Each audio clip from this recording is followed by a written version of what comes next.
Come to me. Charge! Taking Attack. aim. Taking aim. Look out! It's the Chow!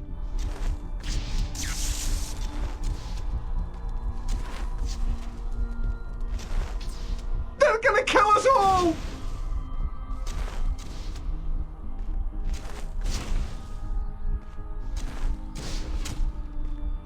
Do something, Bard! We're gonna die! Good morning, Blade Tuvo. I can't take this much longer! Save me!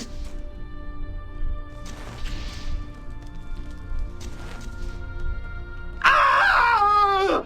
Shut up, God. Okay, here we go again!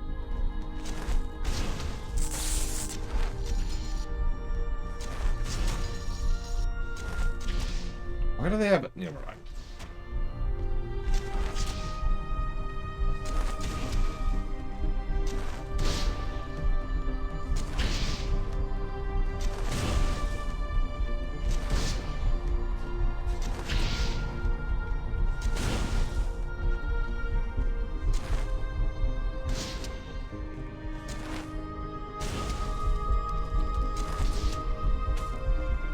Look Okay, out! here It's we the go Chow! again!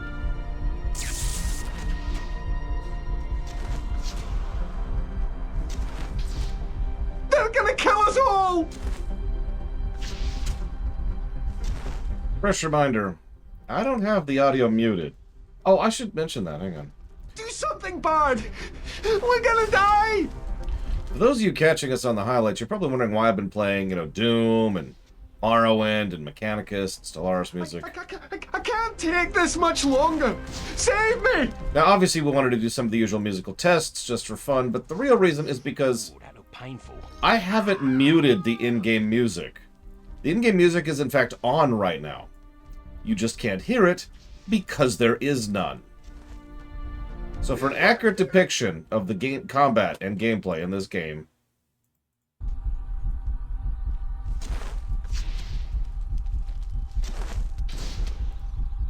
Over here. Hold back. Attack. I'll take care of things. Yeehaw!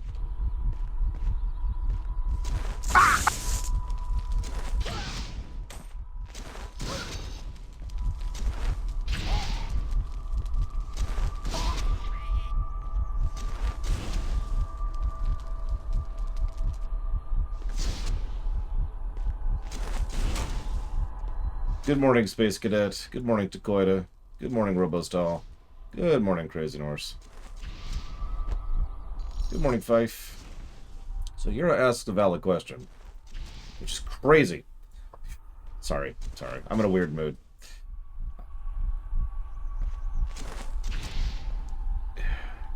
Why did I take off the text of the stream VOD highlights?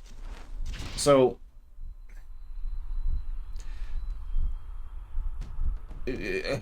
something that was a discussion that was being had was whether or not we should be as specific as possible in a searchable format when it comes to the reviews. Because as I've said many times, there is actually a difference between a review of a game so a premier, blind, unfamiliar, familiar, and veteran is the full gradient, right? And that information, in my opinion, is valid and useful information for anybody determining the relative validity of the review score. Why? Well, because a game that just came out, a premiere, not only am I walking into it blind, but there's no information on it, right? So there's probably all kinds of stuff we don't know about under the hood that may or may not affect the review, and that's all gone because we don't know it's there. A blind run is something where I don't know much about it, but I can at least look stuff up or people can tell me about it, so I can be informed about things, which can then help me to review. Unfamiliar is something I at least know about, and therefore can speak to such matters. Familiar is something I know decently well, and of course veteran is something I know inside and out. And the idea here is the further along that gradient, the more accurate the review is, right? Now, I've been trying to publicly show that for years by differentiating it by simply doing two things. Premier, which is obvious, and classic. But the further along I got, the less I liked that system. And when we were staring at Fallout, I was like, Fallout really is neither. Like, definitively neither. And it just kind of bugged me. So we had some polls, we had some debates. Asked a few friends, asked a few family members. And the answer I came up with was to just kind of eject all of that from the, like I said, the more public side of things. The YouTube VODs. You notice the title just says review stream now. Same thing on Twitch as well. And get rid of the text and just make it a thumbnail of the game. Because the only people who probably care about that other than me are the people who are going to actually look at the review itself. And so I can just put it on the review page. So if you actually click any of those links to any of the reviews, you'll notice... Nothing happened as the bard stood around and did nothing. Then you will notice that there's a new entry there which says type of run. And so far we've mostly been doing unfamiliar runs, but etc. Anyways, long answer. Hope that answers you. Before I move on, future me, keep this in the same clip. I'll see you around, Ciela. I do hope you have a good one. Before I move on, I do want to mention something. So I'm not only a little bit tired because I woke up early, but also because of the fact that I woke up in severe pain. I pulled something pretty badly in my back last night, or yesterday, excuse me. So that is last night. I don't know what I'm saying about. And as a consequence, I was essentially woken up by pain. So that's the bad news. And I had to actually take a hydrocodone in order to deal with it because it was actually bad pain as opposed to just, oh, that's sore. The good news is the hydrocodone has kicked in. So if you wonder why I'm a little bit different today, that's why.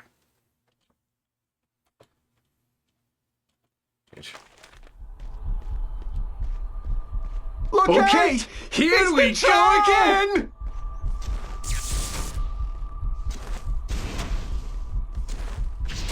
Oh, they are summoning them as fast as I'm killing them. All.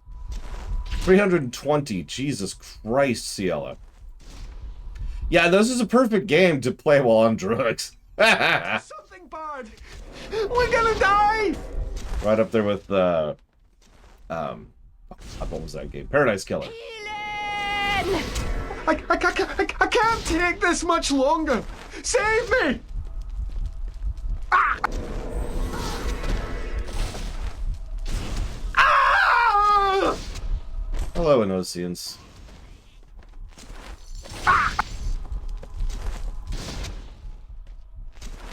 What the? Okay, here we go again!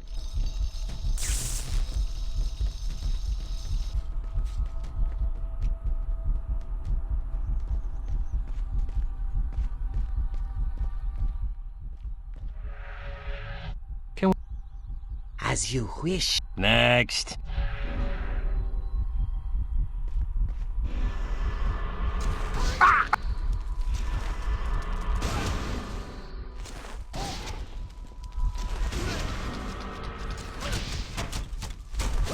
Yeah, I kind of like having the loot to money converter.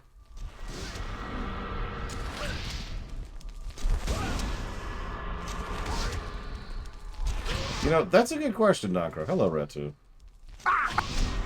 So far it hasn't been doing the Bastion thing where it keeps track of everything I do. So, no, but at the same time, there are special side actions I could take that will actually make the narrator say something different. I literally cannot kill them as fast as he's summoning them. Hey guys, do you want to kill the guys on my face? Is that a You're a little soft, aren't you? thing you could do, please? Thank you. Ah! Stay down! Ah! Ah! I do like how Farf is another bard, by the way. Next time. Good morning, Latario. This is the Bard's Tale. Not to be confused with the Bard's Tale, or Bard's Tale 1, 2, or 3. Or the Bard's Tale.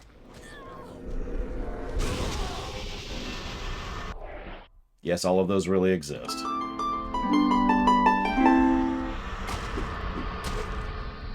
Game. Game!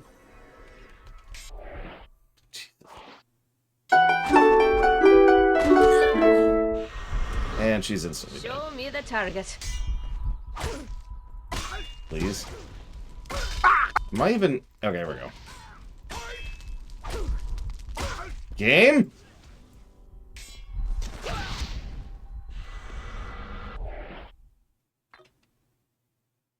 do that. Yet.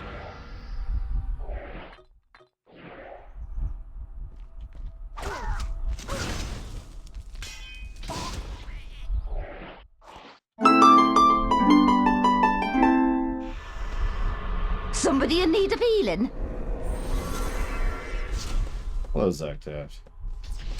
Where did Fnarf get off to? There he is.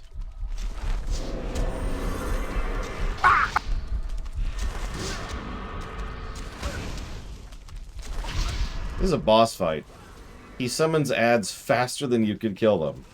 Oh, and by the way, if you're wondering why I don't run up to him, he teleports away if you get up in melee range of him. I have no idea how a melee is supposed to do this fight.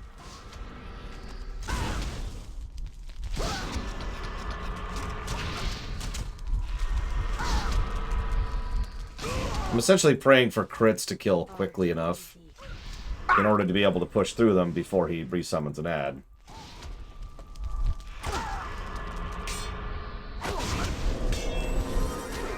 You could also do this. Our begrudgingly brave but bedraggled bard set out to return to the pleasingly pert Princess Calais. I've had just about enough of these atrocious alliterative announcements. Now I'm doing it. That's not how that line should have been said. Now I'm doing it should have been, now I'm doing it.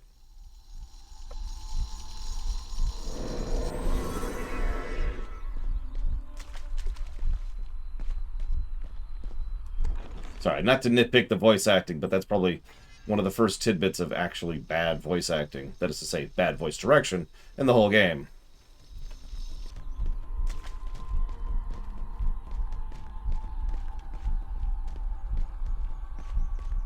So, you know.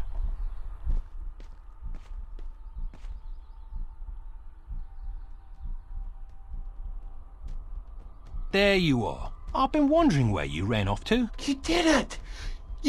You've made it farther than any of the other chosen! I already warned you about that. You really are quite touchy, you know that? I can't imagine why, with such wonderful allies. No cause to get nasty.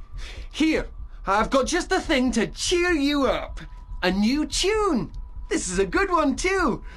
Oh, why are you looking at me like that? You've had that all along? Yes? And I'm guessing it summons some sort of warrior, right? Well, yes. Then why, in the name of all that's holy, didn't you give it to me when we first met? It seemed, you know, that, don't hurt me! Here, take it! Mercenary. Probably an upgrade for the Huntress. The things I do for lust. Power bonus continues.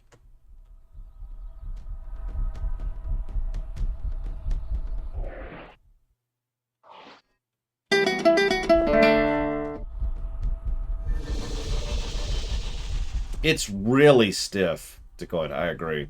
How many of you noticed... Hang on, let me make a note of this. How many of you noticed that cutscenes cannot progress to the next step until the previous step is satisfied? Now, a lot of cutscenes do that. In fact, Warcraft 3 is another example of something that uses that exact same system. But the difference is Warcraft 3 is smoothly polished butter, whereas this is not. Let me give you a direct example. Earlier, there was a bit where I had the boves running around with me, right? So I'd walk up and talk to a new bove, and then someone had to go walk up here, and then walk up here, and then walk up here. And every single one of them had to walk to their designated spots, and until they got to the spot and then executed their aim direction, then the cutscene could actually progress. And it looked like it was doing, rather than cheating and doing it directly, it was essentially make unit move to here. So they would kind of like run by someone. I don't know if this is actually possible, but hypothetically that could lead to a soft log situation if someone literally cannot reach their oh, what do they call those? The markers on the floor that tell you where to stand in the theater. I can't remember what those are called.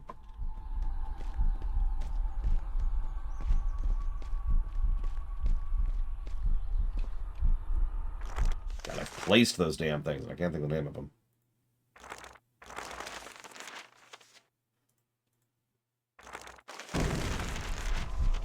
Anyways. Listen, Crazinors. If there was a single actually attractive woman in this game, I might care.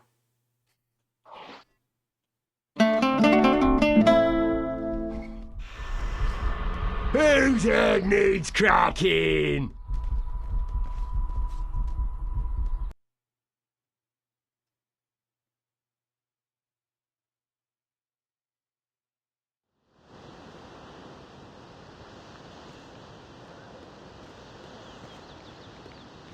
Hang on.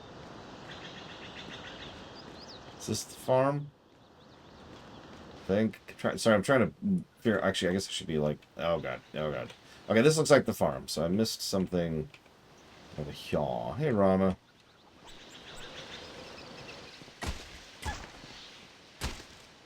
You know, what's funny is this game is... Oh, my God!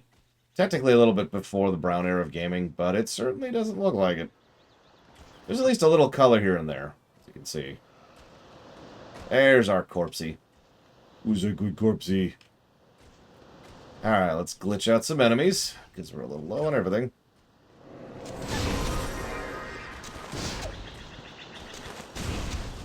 Oh, before I say thank you to Ryman... Nah, screw it. Thank you, Ryman. Always appreciate. And I suppose you know where you would like that to go. And Rama is gone out of here. Yeah, no, Gears of War is kind of the example of the Brown era, but my personal favorite game to point to for the Brown era is actually GTA 4.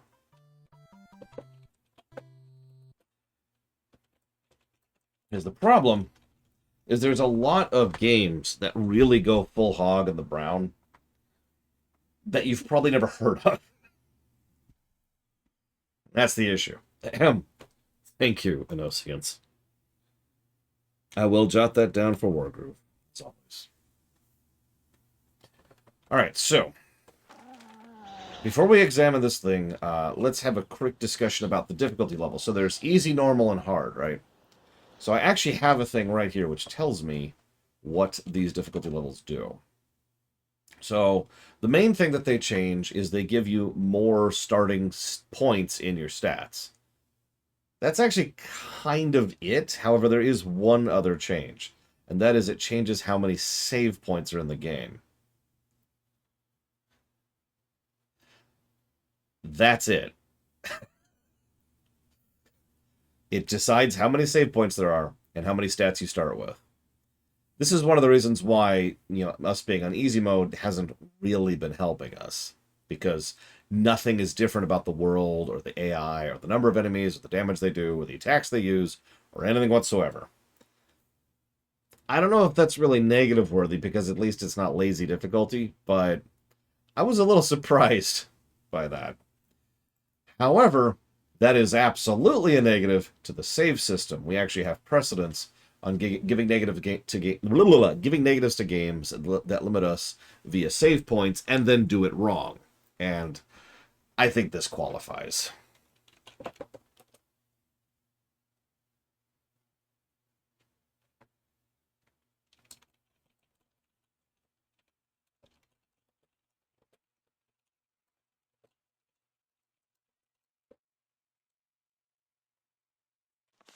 We didn't do the barrel breaking. I tried to, and it was not working, and I don't know why, so I just kind of walked away from it.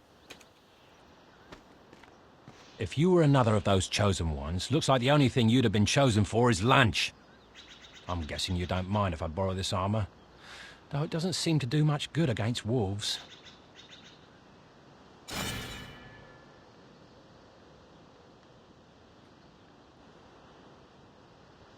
Oh, no. No.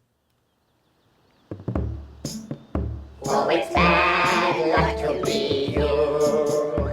A chosen one of many isn't new. When you think you're full of luck, in the bullets you'll get struck. Oh, it's bad luck to be you. The wolves over yonder packed a punch, so listen carefully to our hunch. To be the chosen one really sounds like loads of fun. But in the end, you'll just be someone's lunch. Oh, it's bad luck to be you. The prophecy is never coming true.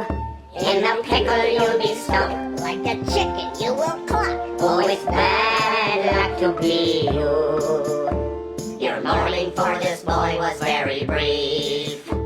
You certainly did not show any grief. You pillaged his cadaver, but to you it didn't matter. You're nothing but a two-bit common thief. Oh, I am a grave robber, thank you. don't think for just a second is not true.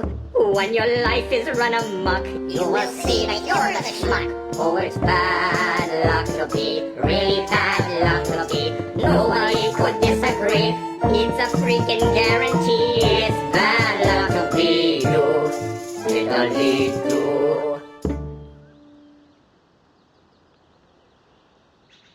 Of course, I don't rob graves, I rise them, but we all know that. Melkor, thank you. Much appreciate. Always. For entirely too much support. Really quick, Ryman's putting it towards KOTOR 2. Whoops. There we go. Melkor's is going towards Trails in the Sky. Yeah, I think they're deliberately trying to ape the Oompa Loompas thing. Ape's the wrong word. Be inspired by.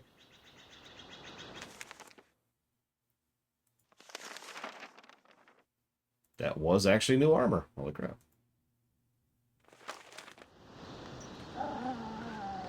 Alright, so now that we got that. And the song.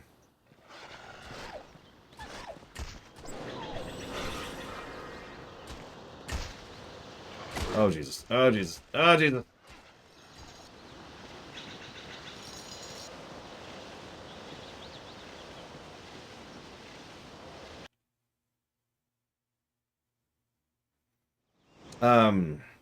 You actually asked that yesterday, Silvermask. I didn't really have an answer then either. To be 100% honest, I don't think it's a deliberate commentary on anything. It actually, I mean, obviously there was the joke earlier about I'm not narrating all that. That might have been commentary. But the system itself feels more like we're trying to make what is effectively an action dungeon crawler work on a PS2. You'll notice the interface in general is, well, it's very PS2. I think that's kind of where that's coming from.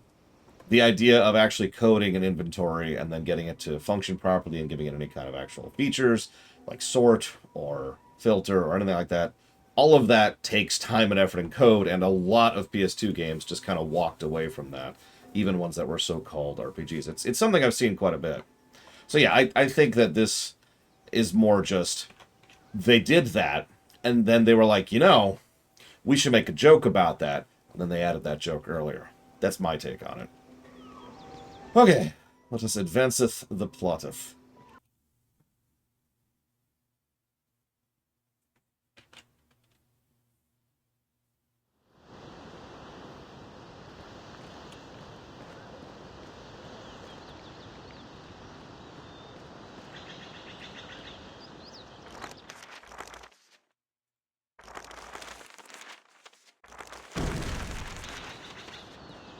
Exactly, Zalog.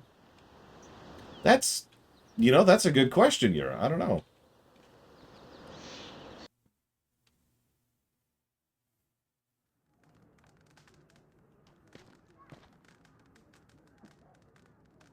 I was beginning to wonder if you survived the trow. What you should be wondering is if they survived me. You've got the loot? And now, if you don't mind, I'm ready to collect my prize. Very well. Let us call the princess. Do you have to?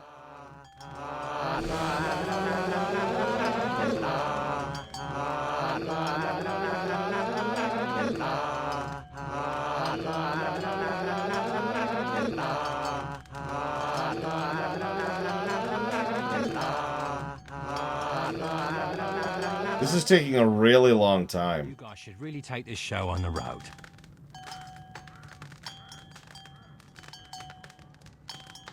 Oh, she learns fast. If there was any doubt in my heart that you were the man to fulfill my dreams, it's now vanished. You fulfill my pockets, and then we'll talk about your dreams. As you wish, my great warrior. I told you she learns fast. Soon we shall be together, and I'll show you my gratitude. You must first go to the ancient tower east of Kirkwall. No. I've fallen for this one before. A tower or the tower? My captors are very clever, and there are 3 towers that seal my fate. Why do you think I had to seek out a man of your intelligence and strength? She is super evil. We'll be together soon. I promise you that. Very well. Go to the entrance of the tower. To get inside, you must play a tune on that lute I had you acquire. Any tune will do to open the door. From there, you may encounter some resistance. I'm sure more than some. When you reach the top, you must defeat the tower's guardian. The guardians power the flames that light each tower with their life essence. Once defeated, the power of the guardian will be broken. With the guardian vanquished, I will be able to visit you atop the tower with further instructions. I better get something out of this soon, because your credit is already overextended. Believe me, once I'm doing what I'm longing to do, you'll be more than satisfied. I very much doubt that. If only you knew how willing I am to prove you wrong. Goodbye for now, my love.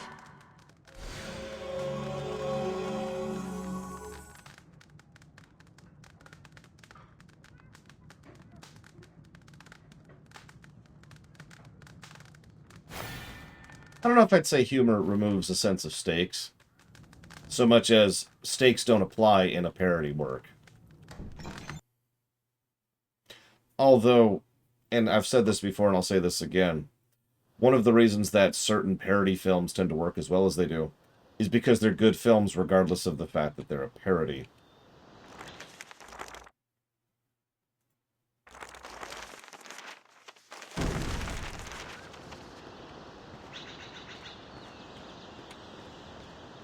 And now I'm trying to think of one that isn't Men in Tights or Spaceballs. Give me a minute.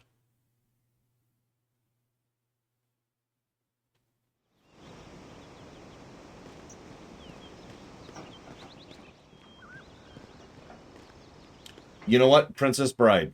That's a good one.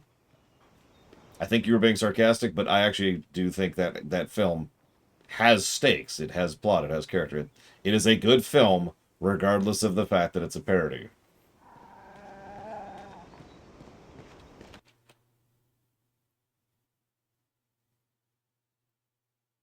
Uh-oh, Zilloke. That's terrifying. Okay, so... east. Ba-ba-da-ba. Ba-ba-da. Ba-ba-da-ba.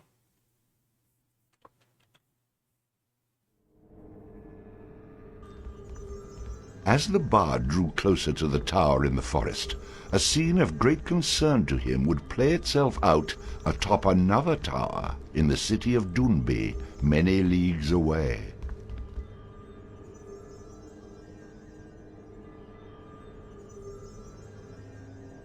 Cathbad, gather the brothers.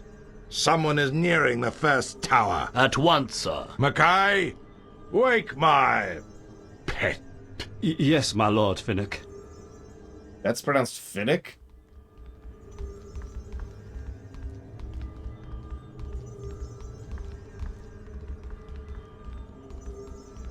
Even now you find ways to reach your servants. This new suitor of yours will fare no better than the others.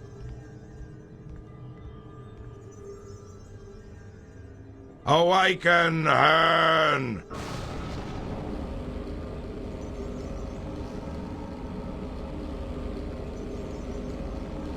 Finnick, why do you disturb my vigil? The woman has managed to send messages to her followers again. One of them approaches your tower hoping to free her. After all this time, still she is strong. Deal with this intruder. I'm sending my men to aid you. I needn't remind you of the consequences should you fail. I will stop him. The brothers are assembling, my lord. We await your instructions. Take the men to Herne's tower. I've promised him our aid. Once you've done this, head to the mountains. If all else fails, you must stop them there. It will be my pleasure, Master.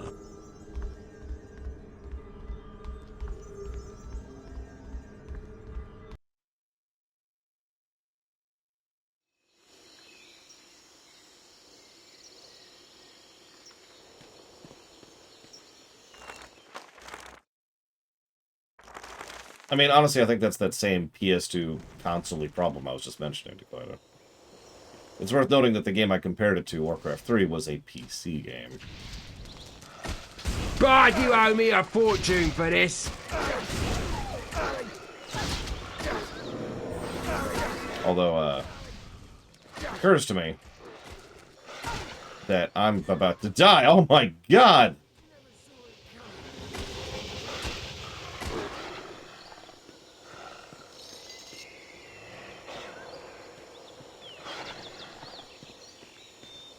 Can I get some Bravely Sir Robin Ran Away music here, please?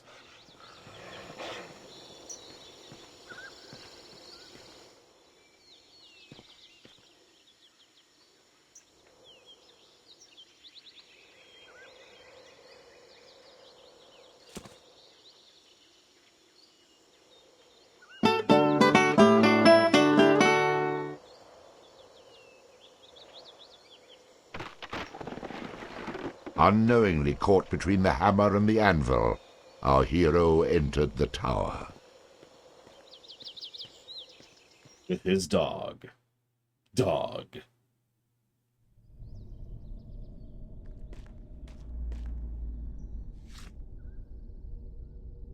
Uh-oh.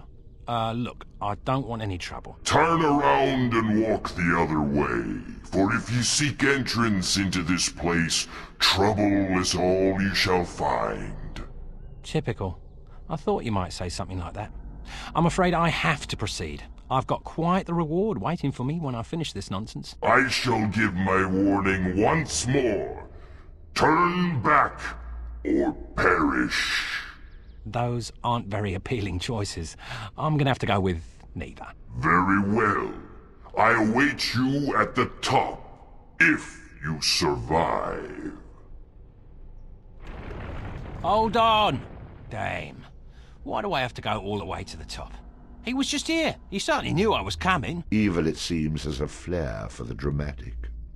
That is the difference between a bad guy and a villain, because a villain has presentation!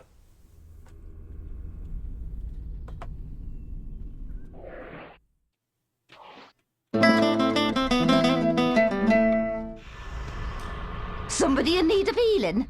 So, we discussed that at length during that particular stream, Zactaft. All I'll say is that most people don't understand how incredibly expensive military ships are to maintain. I'll leave it at that. And we also discussed how the Cerberus Empire thing was a near last-minute change, done just a couple months before the game came out, which explains a lot of the story restructuring, too. But anyways, so we've been doing a bow for a little bit, but let's switch a little bit. Let's see how we can go here. Good morning, Spawton. I don't know why I said that so strangely, but that's your life now. Your name is Spawton. Get out there with the bloody Spawtons. Wow, the mercenary is already dead. That was very fast. Wah! Okay, so I'm not supposed to raise anything above 17. I remember that. So what we'll do is we'll get that to 17 and then not benefit from it at all. Oh, yeah. Sorry, another thing I found out. Oh, this is the wrong thing. Close it? I think I accidentally closed it. Hang on. So I found out what the stats do specifically. Like I said, this is the value of playing a game that even though I am blind, I can look up stuff and therefore define the review better. Let's see here. Here we go.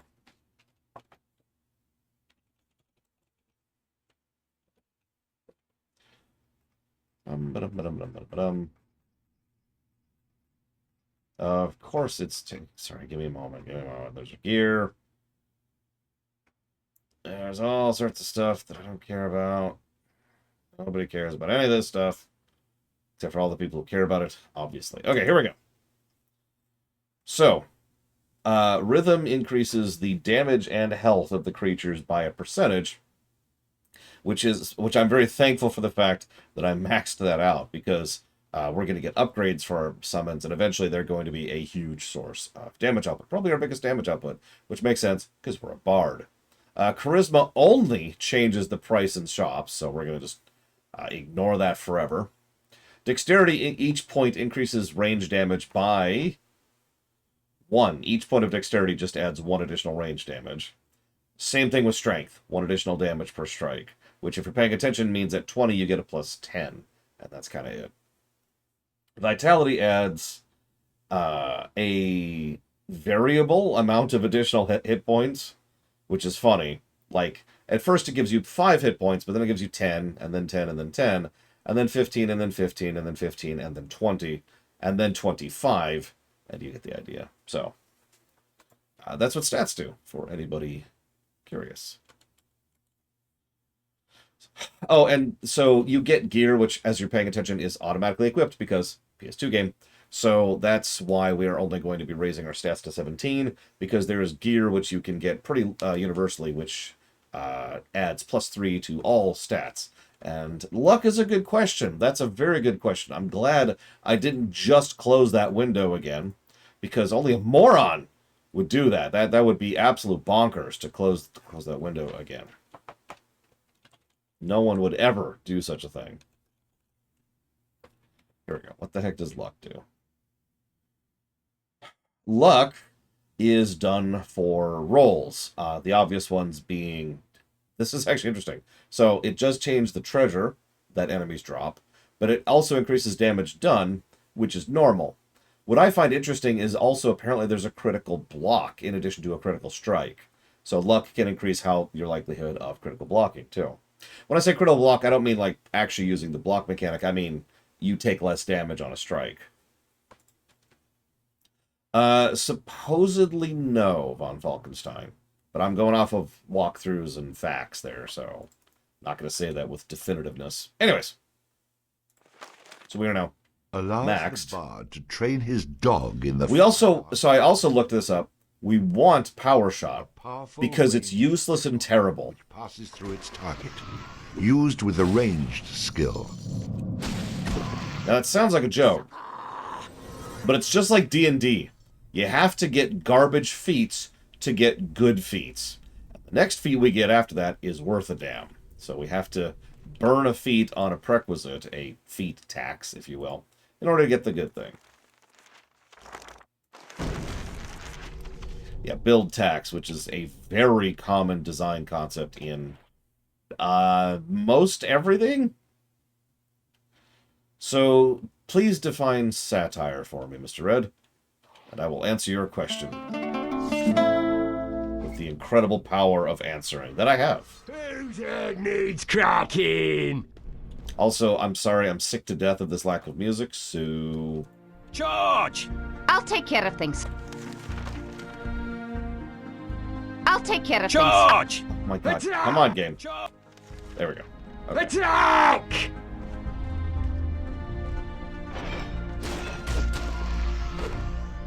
Now, we're not going into two-handers, but I think we will actually raise strength next.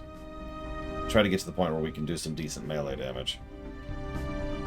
Yeah, exactly, Von Falkenstein. What's funny is it's so worth it, but it's still frustrating to literally burn feats on nothing. It's why I've never played a Weapon Master as anything other than a fighter, because those bonus feats are...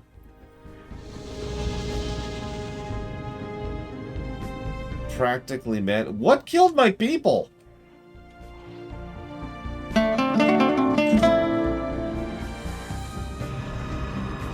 It's a little loud. Just a little. I always forget how loud Star Wars music is.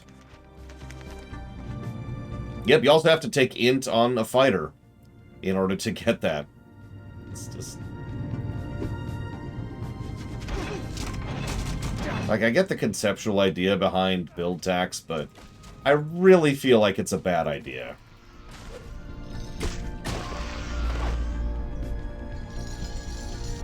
In... Yeah, I'm going to say every game. Including D&D. Yeah, I know, Crazy Norse. I just kind of wanted something different, but whatever.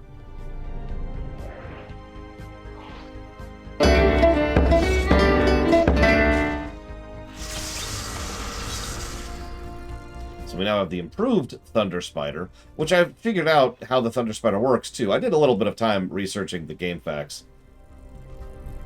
Researching the walkthrough on game facts to try and figure out how some of this stuff actually works. Turns out, the Thunder Spider doesn't really do a lot of damage, but what it does do is it stun locks and paralyzes. Actually, I do, Crazy Norse. In fact, I have, like, thematic playlists I could play through. Like, we're in a forest right now, right? And we'll just hit the forest playlist. Now, having switched playlists, I can finally say, thank you very much to Bassmaster. Also, I can finally feel that hydrocodone kicking in. Holy crap. Oh. Oh, yeah. Sometimes, yeah, Yura. Sometimes because I don't feel like it. Sometimes because I just can't be bothered, you know? It's funny because in a game where I really dig the combat, I tend to prefer more active abilities. World of Warcraft is a perfect example of that. But you can do a full passive build in WoW, and it works quite well. So it kind of varies for me. But I get the idea, yeah, of just being like, yeah, I mean, you know, I don't want the extra buttons. I don't want to optimize my cooldowns. Can I just do extra stuff? You know? And if you want to put that sub towards something, please let me know too, Bassmaster. Thank you again. I have many playlists. I don't know how to export a iTunes playlist into some format where it would be worth a damn to anybody else. Obviously, you don't have any of these songs. But, like, if I could get a thing where you could see the name of the song and what the song's from. Because I've been asked a lot of times for my playlists, and I have about 200 of them for a lot of different circumstances, so.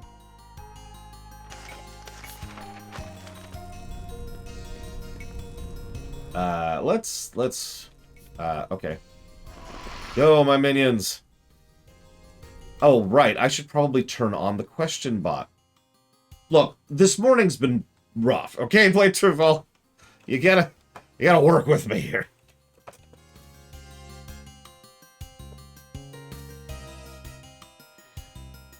What's funny is I have the queue right over here for question bot. How do I feel about limiting when and how much you can improve a time?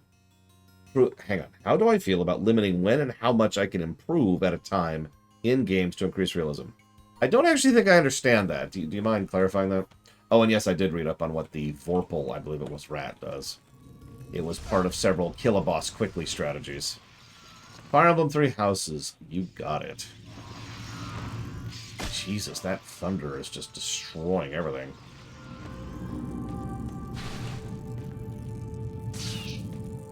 I think it's the poison. Oh, that is a lot of poison damage. Also, they're spawning. What are they spawning from? Good, Mr. Red. Nobody wants an unhappy kitty. And if they do, they're evil and will murder them. In their faces, because they're Nazis.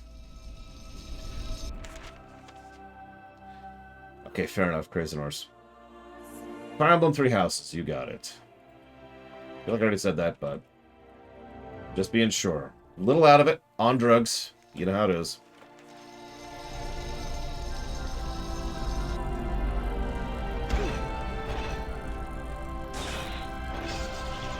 I feel like it wants me to use the Explorer, so let's go ahead and pop out the Explorer, shall we?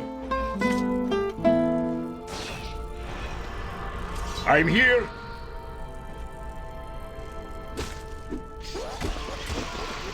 No, Fife.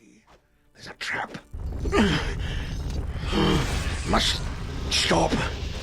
Trap! What? Why are we even bothering with this? Traps! Right over here!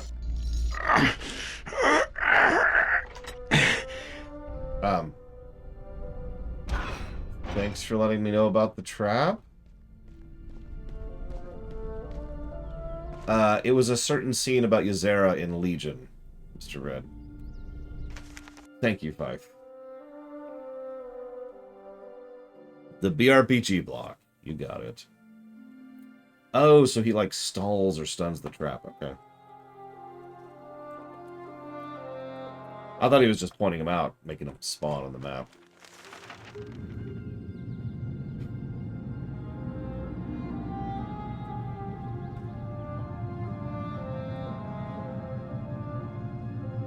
See, that sounds awful to me, Blade Traval, but you know me, I tend to be more in favor of, you know, player choice and game design than realism 10 times out of 10.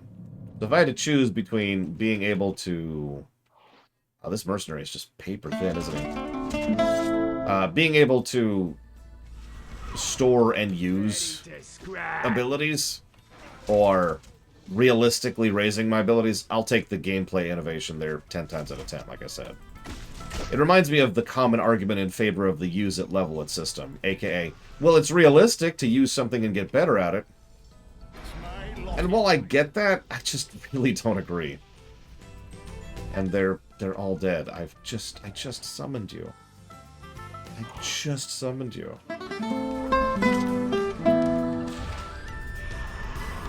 I'm here.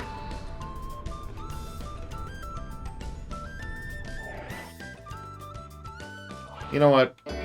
You're the advanced version. Let's bring you out. Oh, is that the... That's the vampire one you were playing. World of Darkness.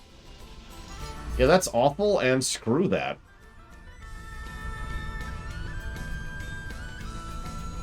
The biggest limitation... Right over here.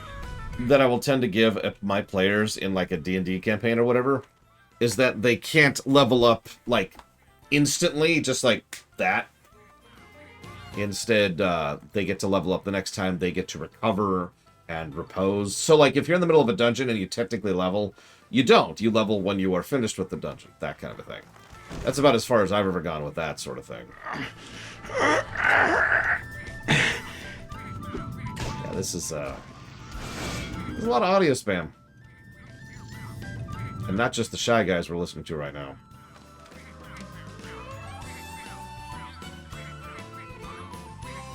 Yeah, the in-lore justification is you are taking a moment to sit and, you know, reflect. But the gameplay perspective is obvious. You are now, okay, you're at a point where we're at a pause point, and usually I try to encourage my players to level up literally off camera. Like, we'll meet again next week, you've got a week to level, that kind of a thing. So I'm writing down a note here. This is actually a Mario Kart song, specifically. By the way, so random question. How many of you, if any, and please be honest, give a damn about the new highlights and the new highlighting system we're using?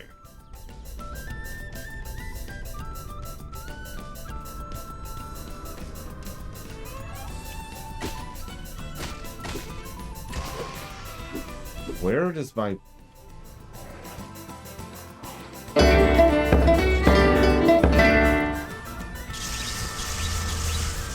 I know it'll never fully replace the ruminations. That's life, you know. There's only so much I can do, etc., etc. Zalok is pure evil, of course, as usual. Death to Zalok and to the living. Well, they are very time-consuming, Spartan, which is the main reason we didn't. A trap. The whole hitting the button, highlight reel timestamp thing is lowering the amount of time involved, but, I mean, it's still a time-consuming thing. I'm still trying to think of other ways to lower that time investment even more, and so far I haven't come up with anything other than, you know, suddenly winning the lottery. But anyways, getting a little off topic. The reason I bring that up... It's a trap. Oh, that Thunder Spider is just a class tiger. The reason I bring it up is because... Oh, ha, Dr. Winter. I keep track of metrics, right?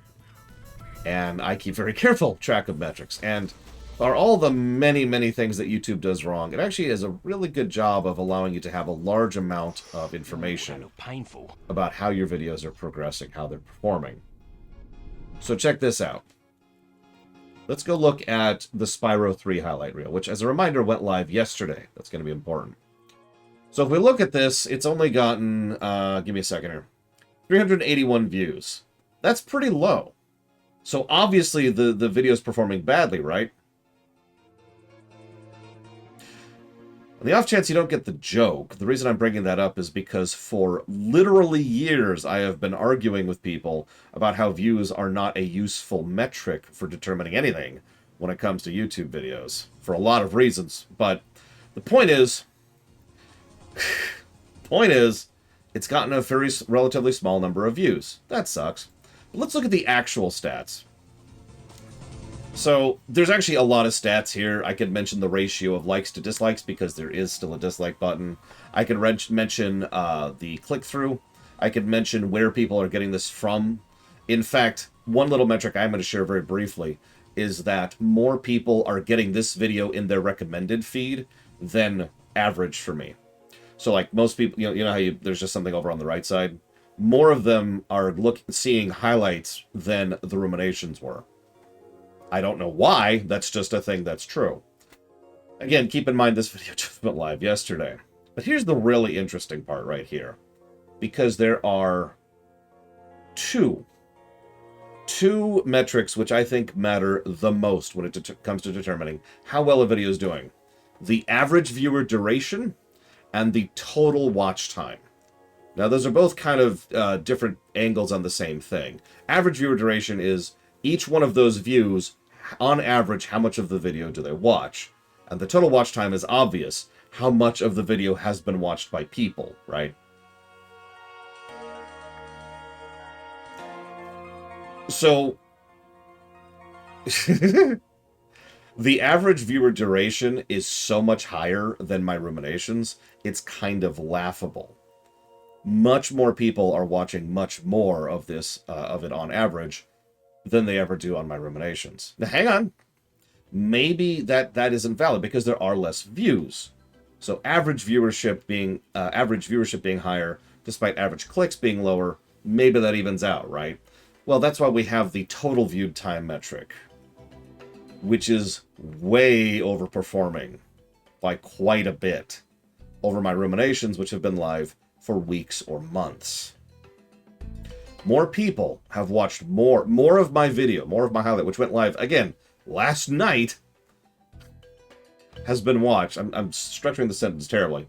More people have been watching this than the ruminations, on average, of course.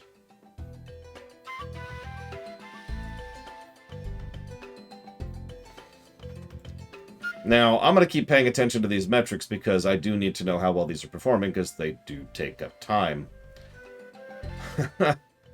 But it is interesting to note.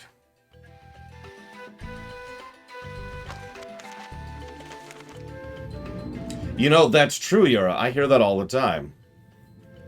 In the comments video about... Must stop. Trap.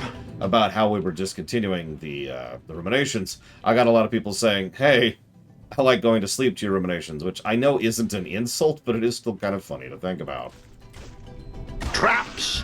Right over here! Oh my god, dude!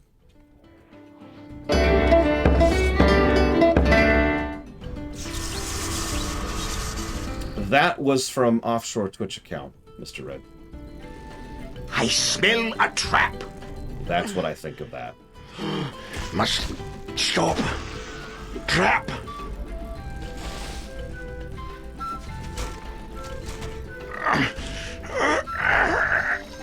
The highlights do require more effort, but it's also more engaging effort, if that makes any sense. So I'm not... Like, I am, if we're being completely honest, I am spending more time on highlights than I was on rooms. That is a truth. But I don't have to pause to just go do a bunch of rooms. So that's a benefit. And as I mentioned, it's more engaging than the rooms, which were... I think stressful is the word I want to use there.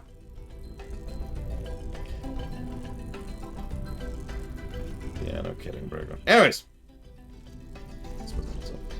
Donkey Kong Country Returns or Tropical Freeze. I forget which because it's the same composer, I think. But either way, it's one of them. I guess I could look. This one is specifically Tropical Freeze. This is the Twilight Terror is the name of this song. You know, I wonder if there's a plugin that actually works nowadays to get the current song playing up on the stream. If you remember, we had a custom plugin set up to do that once upon a time.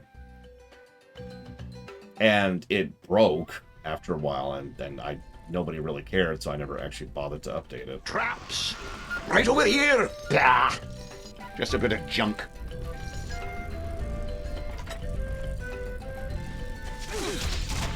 Am I good or what? Traps! Correct, Right Walker. here. I mean, obviously the last 2, 3 are still going live, but all those were recorded 2 years ago. Traps! Right over here! Inconceivable. Oh, we're dead. Thus ends. I didn't even see what killed me. That's funny. So I have Ciela, who is the reason the stream is happening. I have their full permission to cheat my balls off. Now, if you're paying attention, we failed at cheating yesterday, which is why we haven't yet put up the cheat flag.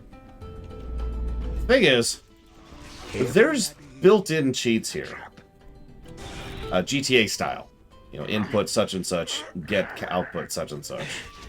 I'm very strongly considering just doing that. The gameplay in this game is not good, and it's clearly not the reason we're here. There's a trap. So, obviously I have the, you know, the person who made this run happens permission to do that. What are the thoughts on just, you know, the viewers? Oh, absolutely, Walker. I am not... I freely admit I have not made nearly as much progress on the Diablo rewrite script as I would like. Oh.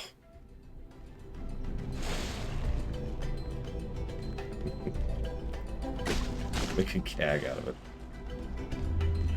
I do like cheating in video games. Oh, Jesus. And part of the reason I mention... With the tragic death of our hero. I mean, the gameplay in this game sucks, and it's repetitive, and it takes a while. This run will probably take until Friday. I've actually already thought this out. If we don't cheat. Also, my back hurts like hell right now, so let's try one of these cheats, shall we? Let's see how it works out.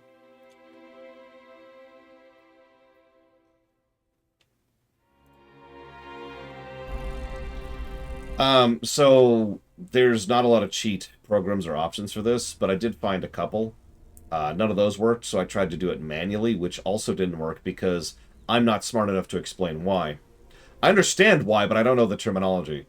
There's different ways to store data in a video game. Game.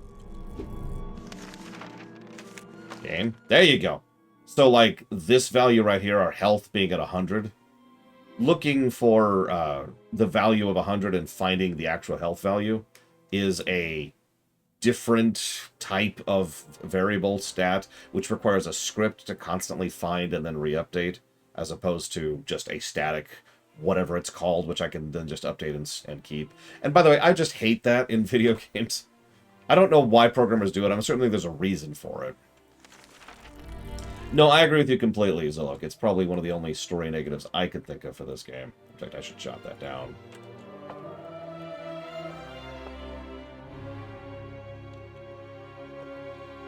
Maybe? I don't know the terminology. It's always so frustrating because I come across as so stupid because I don't know the terms to describe what I'm talking about. I know what I'm talking about! I just don't know what it's called. I run into this all the time. Like with talking about music. I don't actually know what Cheatomatic is off the top of my head, Euro, so I'm going to go with no. Anyways. So, we need to do... So let's make ourselves invincible. Come to me. Moving as fast as I can. Have some patience. I'll stay close. We're now invincible. Let's go test that.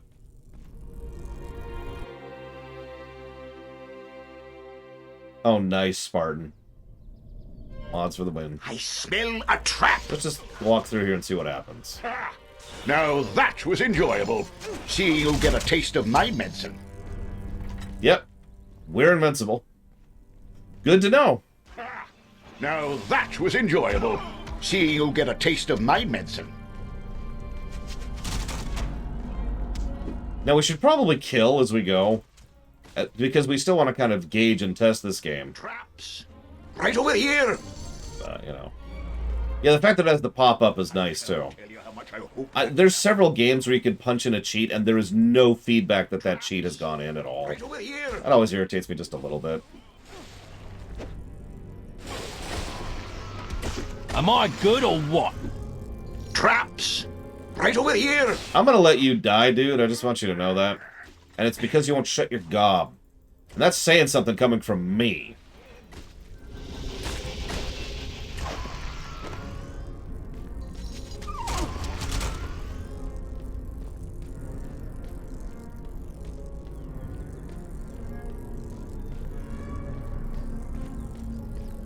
I agree, Zillow.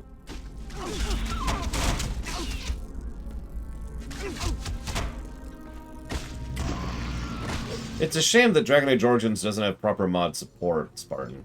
Because then I could actually give it a point for it.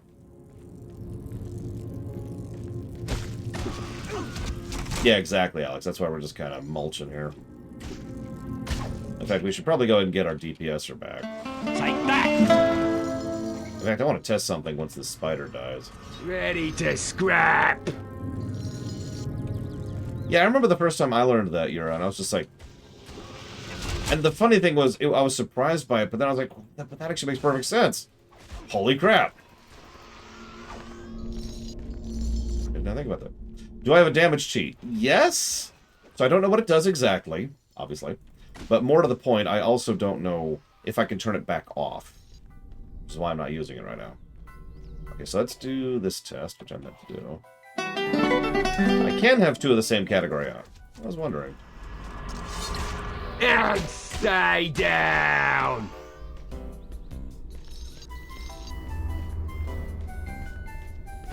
I mean, this is already sped up quite a bit. And I just brought out 2 DPSers instead of a DPS and a healer, so... Hopefully that'll speed things up a bit. Yeah, I've noticed that cheats have gone away from video games, which I honestly think is a bad thing. But you owe me a fortune for this. Not only because cheats obviously provide effectively another form of difficulty or problem avoidance, but the more complex and in-depth those cheats are, the better. Anybody who knows me knows I'm famously very, very fond of Skyrim's console, specifically, because Skyrim's console puts a huge amount of choice into the player's hands for if something goes wrong, or if they want to retry something, or if they want to adjust the difficulty in a specific way, or if they want to try out a specific build, or just there's so many things you could do with that console, and it's all very user-friendly, and just generally awesome, right? It also kind of automatically adds a little bit of replay value by virtue of allowing you to try something different with your next playthrough, because you've got the ability to just change how the game operates a little bit. And the old LucasArts cheats, which were amazing. You know the ones. The ones I remember the most are from Shadows of the Empire on the N64. But in general, the ability to just say, yeah, I want to walk around as a Wampa on this stage instead of, you know, Dash Rendar. Yeah, joke cheats have a lot of reason to exist, too.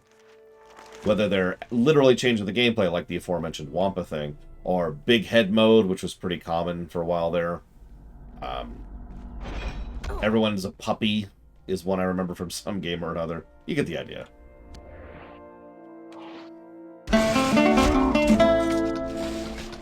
Oh yeah, turn everyone into full chaos mode in GTA. That's a fun one.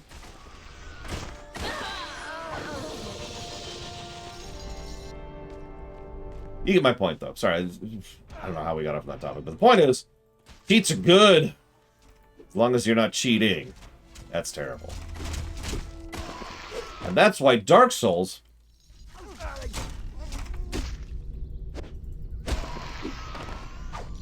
Oh yeah, the car in Age of Empires 2. Wow, she just falling over.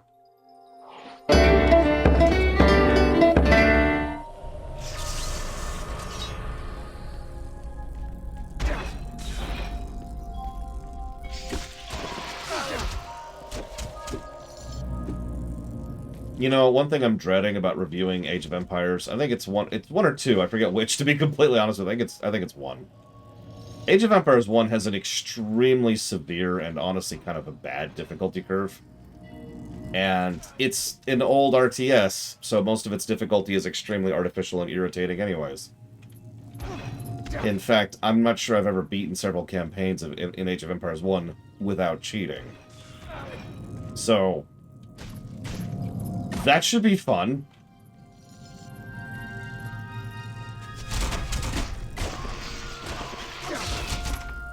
Oh, dude, the stupid walk.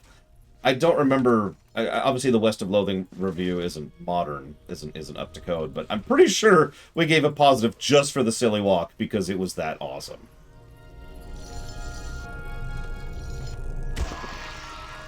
Yeah, exactly, Inocians. And admittedly, I've never been a good exploiter. It's just not how my brain works. Let me give you a direct here. So I've never been a good exploiter. And I can give you a direct example of what I mean by that. So we finally picked up Grounded, and so we're doing our Grounded playthrough now. We did that last night. And it's been fun. I've been enjoying it. And we've set up a base in a new location. It's over by the Franken monster thing, if you remember where that is. But the relevant part is one of the players... one of my friends has immediately figured out how to start exploiting the hell out of the game in ways that literally never occurred to me. Because my brain just doesn't think that way. It's one of the reasons why whenever I'm designing something, I usually run it by someone else to try and figure out any exploits and holes that need to be plugged.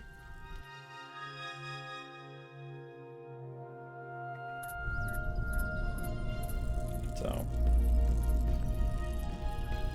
Me stupid is what I'm trying to say. Hi, Jujus. ¿Cómo está usted? So we have it turned the same options in the multiplayer match that we did when we were streaming, which is that when you die, you go back to your respawn spot. So what he's been doing is been using and abusing the hell out of that. Like, he will deliberately go to an area that he knows is dangerous, harvest the crap out of things, and then deliberately seek out a wolf spider to be eaten alive, respawn, drop off his things, and go mine somewhere else. And yeah, he's been death warping all over the place. And meanwhile, I'm the idiot who's just running around like, oh god, there's an enemy trying to kill me, and desperately trying to stay alive as much as possible.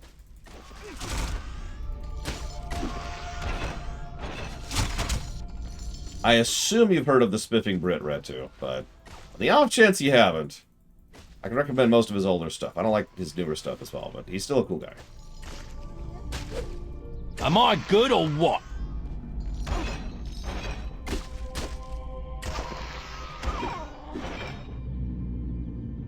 You know what? We ran into that exact same thing with Borderlands. I was just leaving the mayhem level up, and then one of my friends was like, you know, we could get the items and then turn it down. And I was like, oh yeah.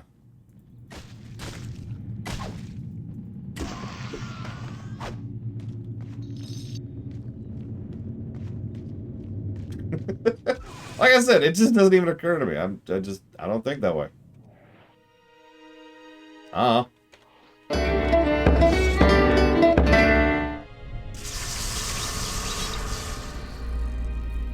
mean, I also admit I'm the weirdo who doesn't like to use stim packs in StarCraft because of what stim packs do to the people who are using them.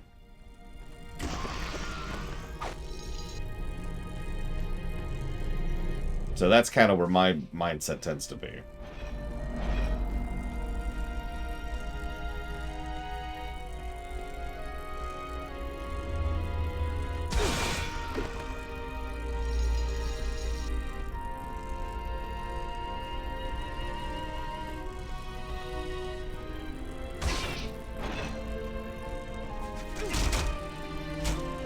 These enemies are mean, too. You've been paying attention to that? Am I good or what? Interesting idea, Alex. I'm not sure I agree with you, however, because you would be playing Borderlands 3. Another victory for me! Haha!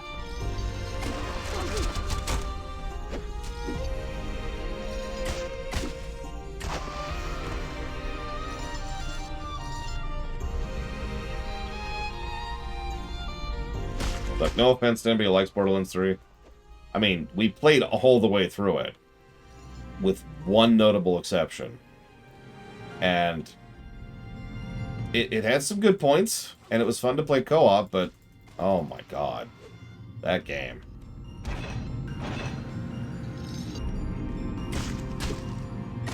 I don't think I have a preference there, Euro. Now, you're probably thinking, well, hang on, what didn't you play in Borderlands 3? Tiny Tina's Adventures and yada yada.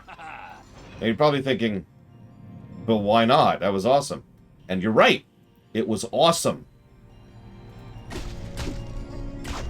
So, we were having so many and so much severity of bugs every single time we loaded up Tiny Tina's.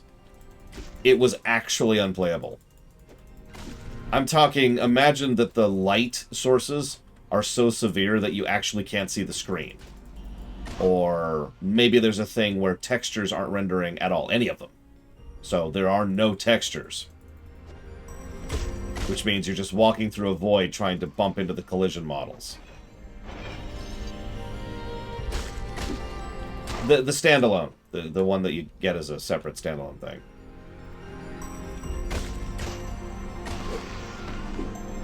It was amazingly frustrating. And the worst part was, it wasn't just me.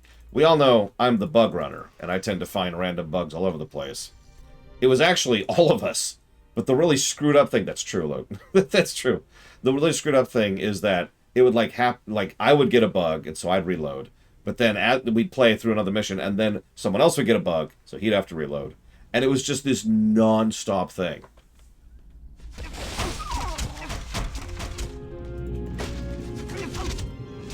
Good evening, Evo. And there's proof positive that Evo is a vampire. Any questions?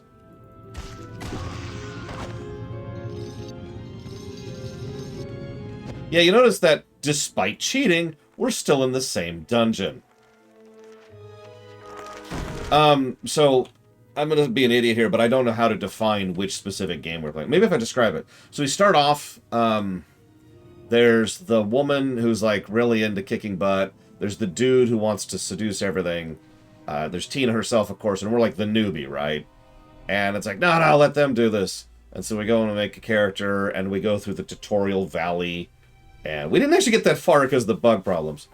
We're trying to rescue princess or queen or whatever, butt stallion, from some evil mage dude who's voiced by, I can't think of his name, but he's a great comedic actor. Whichever one that one is, like, I could keep describing the experience and the levels, but looks like you figured it out, because, oh god, I was so frustrated, because I was enjoying it. Like, that's the irritating part, right? It wasn't like I was having tons and tons of bugs in, you know, Rydell Retribution, which is also true. I was actually really enjoying playing whatever class I was playing. It was the one where you could equip 2 spells at the same time. And that was awesome. Like, I really got into that.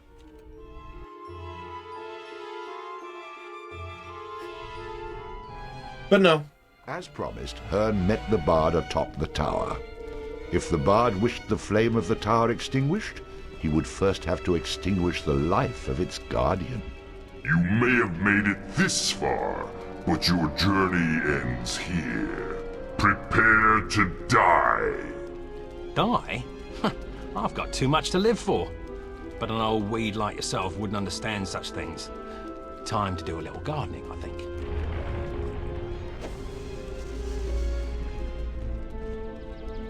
Well, that's the messed up part. We played it on Steam. This would have been about a month ago. That's actually the main reason we just put it down. we didn't think there was really a good likelihood that it was going to get patched into acceptability at this point, since the game has already been out for, I think, a year on the Epic Game Store, something like that. No, Evo. No, no, no, no, no. These weeds that are wilting are the joy in my heart. Or they were, obviously. Now they're dead.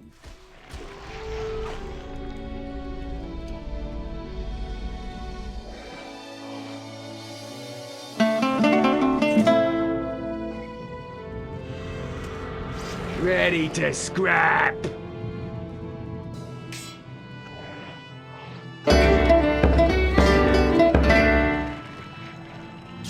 Roots.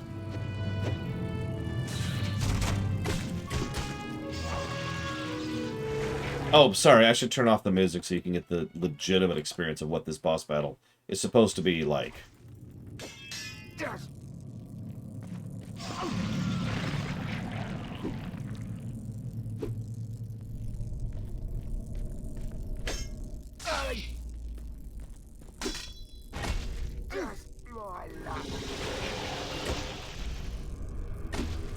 I will end your folly here, bard.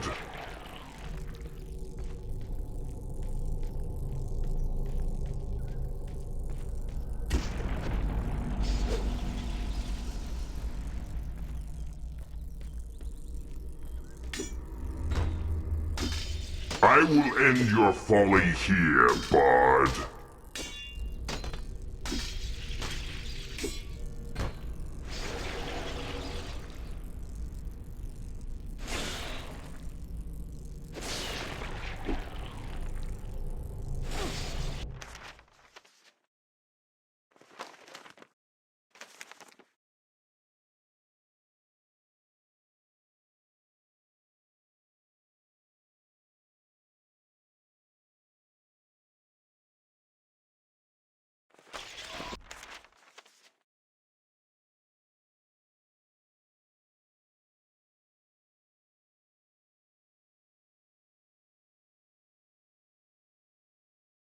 I don't know when I got muted. Thank you, Comedic. I will jot that down for the Alan Wake block. You got it.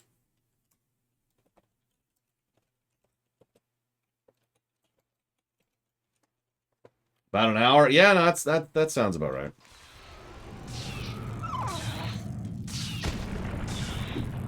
Oh, I hit him once.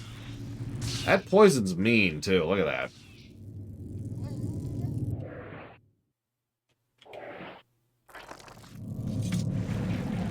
So obviously melee doesn't work here, so... Let's set him on fire. Sure hope you've been raising your dexterity for this boss fight. Extremely epic boss fight.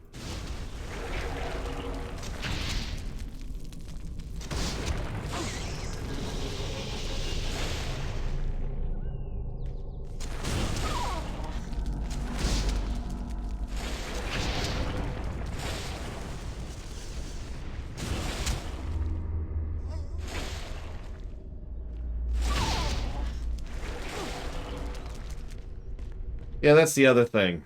The thing that finally convinced me to just go ahead and cheat, really, other than, you know, everyone telling me I can do so, is that apparently this game actually wants you to grind quite a bit early on.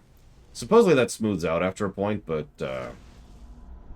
like, everything I was able to read up says that you need to spend a fairly large amount of time, like a couple of hours, killing wolves in the forest and letting them summon and then killing wolves, to get to a level where you could then be able to progress the rest of the game smoothly. Now, obviously, there's exploits and other things you can do to bypass that. But, generally speaking, if every guide I see recommends grinding, that's not a good sign. Vines constrict!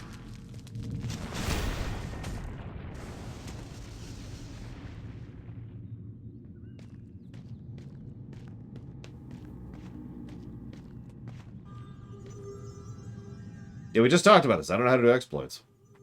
I knew you wouldn't let me down. I bet you'd have said that to any other guy, had any lived to make it this far. The others paled in comparison to you. Looks like most of them were impaled, actually. Yet you survived the journey up the tower. Yeah, but I have a few choice words for the gardener. Stay valiant, my love. You need now go to the second tower, which you can reach by taking a dangerous and peril-filled journey through the mountains. I don't suppose you have a map. If only I did. You will need to go back to Kirkwall and see Bove.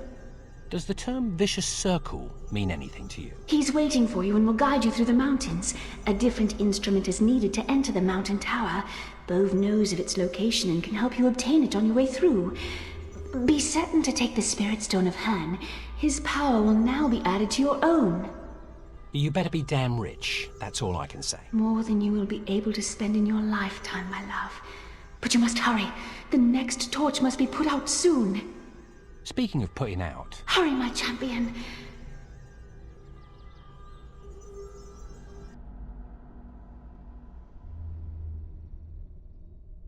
I hate it when she does that.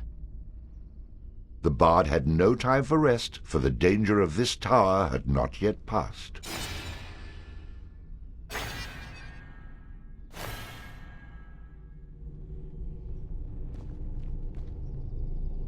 Do I have to walk out? Oh my god.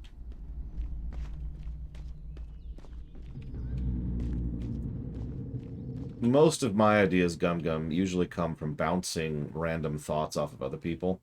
Not even related to storytelling, usually. Oh, thank God. That was going to get its own negative if we had to go all the way down this stupid tower.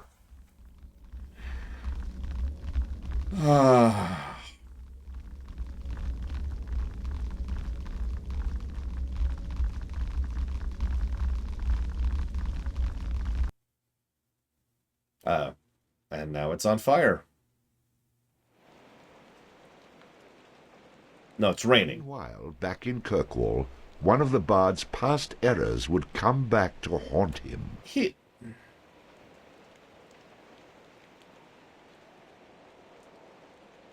Bloody idiot bard made me come out here, middle of the night, bloody rain. You asked me to kill your horse, jackass.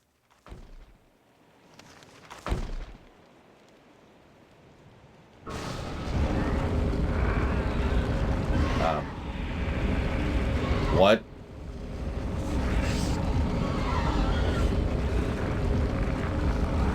Well, don't worry, Sassy Saddles.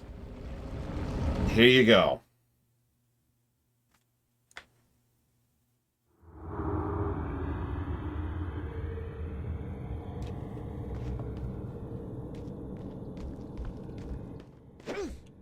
Oh my god. Victory! Oh my god.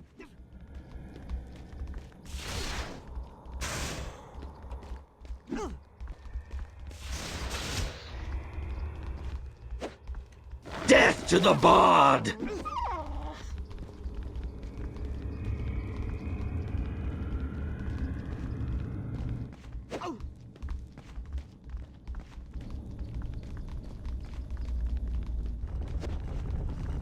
Trying really hard not to just give that negative immediately, but it really looks like it really does want us to do this dungeon twice. That appears to be reality.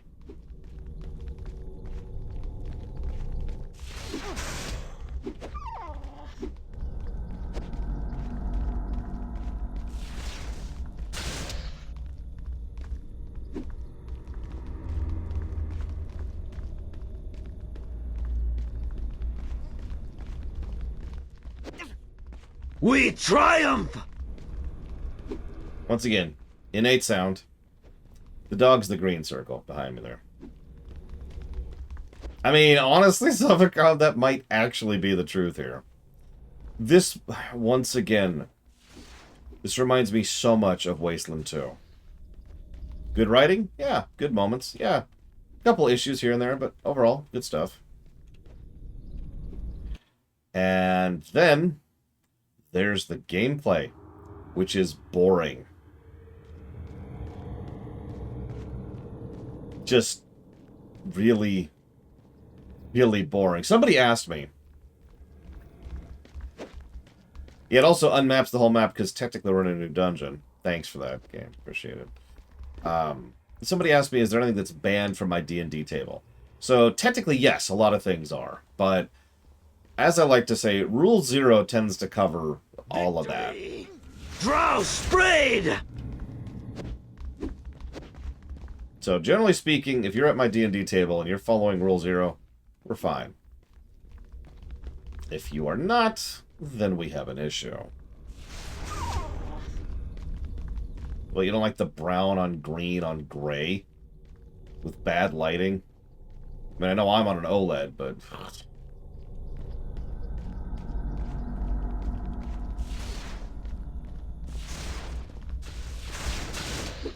Death to the bard! Victory!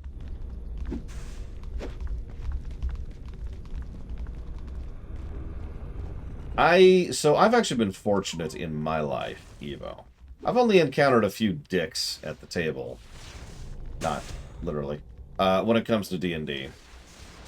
But have I encountered those things? Absolutely. Been playing D&D since the 80s. So it is a thing, and it is something you just kind of have to learn to live with. And by live with, I mean deal with. At this point in my life, it's really, really simple and easy. It's like, oh, okay. You know, you give them the benefit of the doubt, and then you don't give them the benefit of the doubt, then you kick them the hell out of your table. Very simple.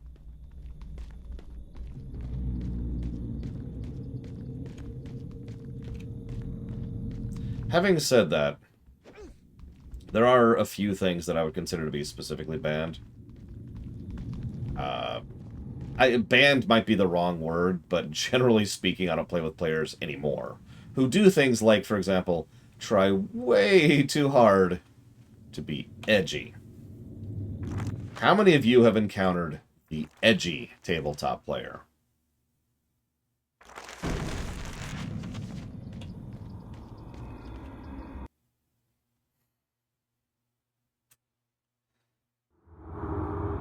I knew it, Innocence.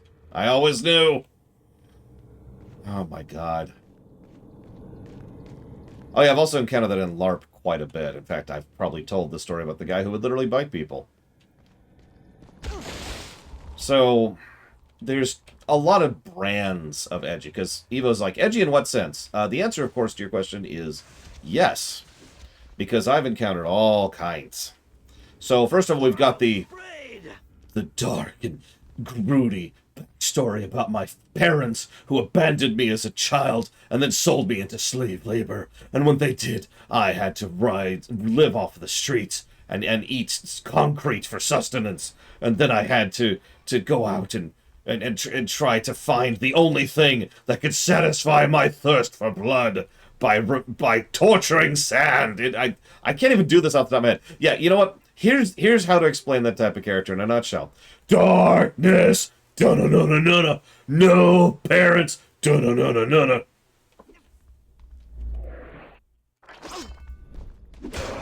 Life is pain! Is what I used to say to make fun of those kind of people.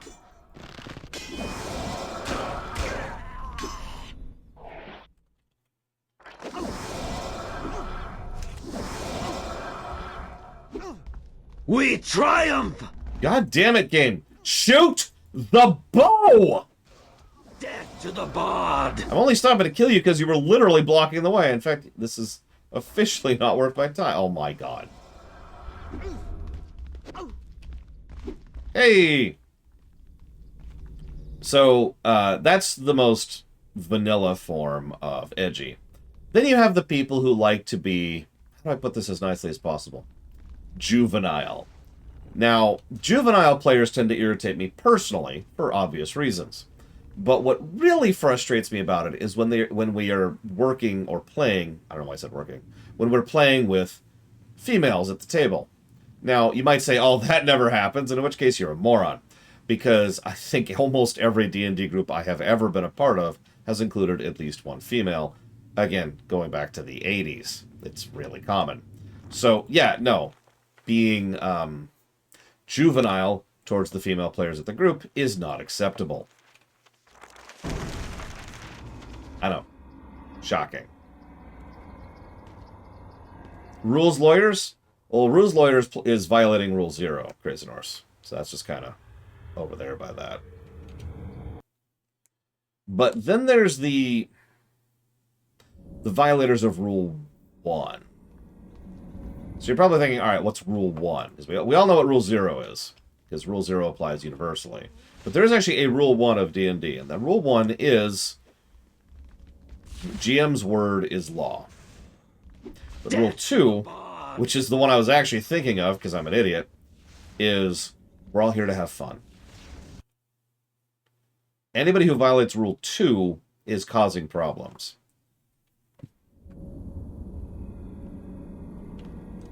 Let me use a specific example rather than giving you generics. So once upon a time, Life had changed quite dramatically in the town since his last visit. It was as if the gates of hell had been opened, leaving the bard to find the man who might hold the key to shutting them once again. Damn it, Sassy.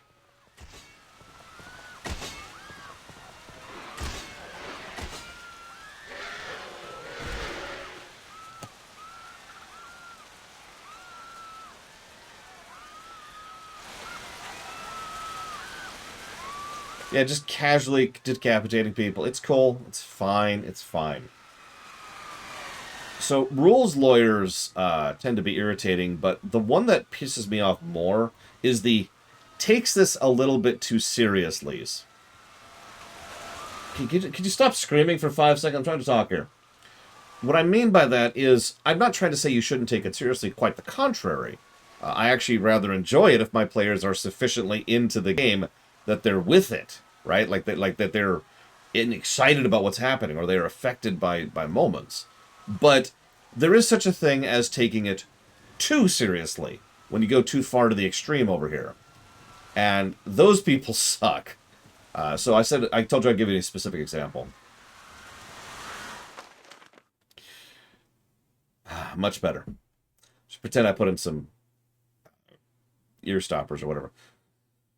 I was playing Pathfinder specifically. This is actually at Gen Con. Some of you have probably heard this story before. And the GM was tired and strained and stressed and had a long day. So, me being me, I immediately picked up on this, kindred soul, and started kind of trying to joke with him and keep him in a good mood. And there's a lot of specific things. I was like, hey, you know, I'm going to kill my... What's your character name? Bob. And he just starts smiling, you know, stuff like that, right?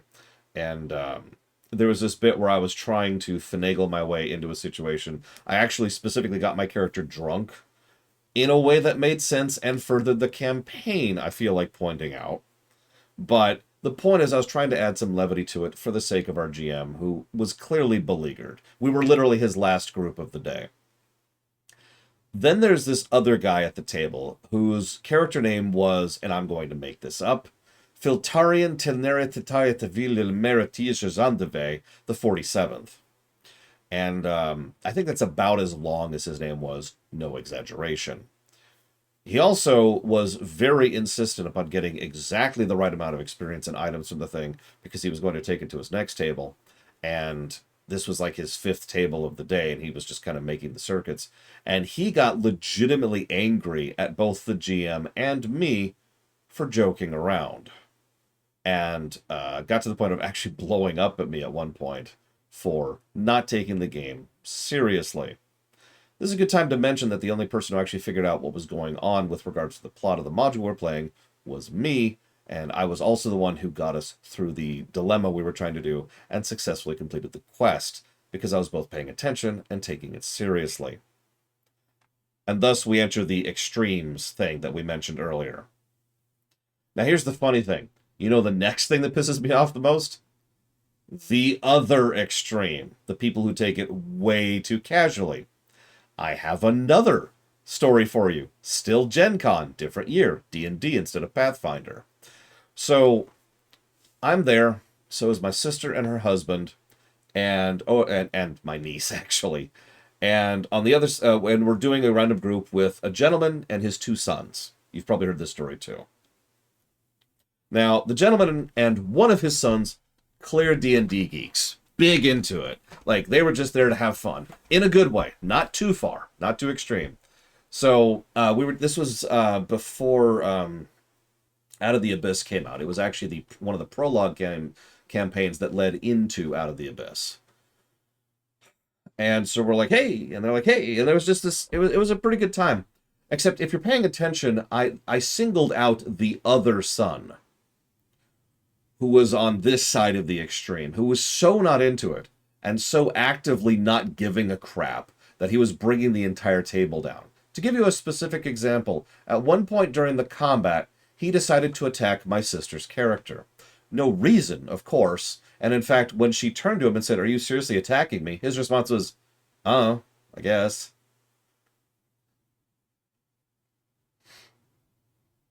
Why didn't he leave? Because his dad made him play D&D with him. Yeah, that's... I'm honestly underselling how much of an asshole this kid was. Now, because I like to share the other layer of this story, funny fact. A couple hours later, we went to go to the MTG thing. Now, there's a lot of different MTG events, Magic the Gathering, excuse me, events at Gen Con, and in this case, it was here's getting you into it. You've never played it before, so for like $20, you get a free starter pack. And you sit down, and there's a few people there who help you get into it, figure out what tapping is, how the mana works, how lands work. Here's how to play Magic the Gathering, right? Guess who was there? So the other kid was there, and very obviously very into Magic the Gathering. And he was trying to teach somebody how to play, and he was enthusiastic. Oh, you gotta do this and this, and if you do this, it's going to be a 2-1. But if you do this, you can actually defeat me, even though you only have a 1-1. And he was just getting into it to someone who wasn't. I happened to be sitting next to this kid, and he was a kid. He was like maybe 16, and I was like, "So hey, it's frustrating, isn't it?" It's like, "What do you mean?" "Well, you're really into it, and he's not." "Yeah, I don't get why he doesn't enjoy this." "Yeah, that's..." I forget how I said it. I forget the phrasing. This is quite a while ago. But I pointed out that he was like that at the D&D table. Credit where credit is due, he looked rather appropriately shamefaced about that. I offered to then play with him because I've been playing Magic the Gathering since the 90s. And, woo. But, yeah, so, sorry, I didn't mean to go into this whole story time thing. It's just, those two extremes both suck, in my opinion. Whether you're playing D&D or Magic the Gathering or just sitting down for board games or whatever, right? Favorite type of deck to run? Artifact. My color is, and always has been, Artifact. Oh, I doubted Savacom. So anyways, there's this boring, terrible game we're playing. I shouldn't say that. Boring, terrible gameplay we're playing. There we go, that's a little more accurate.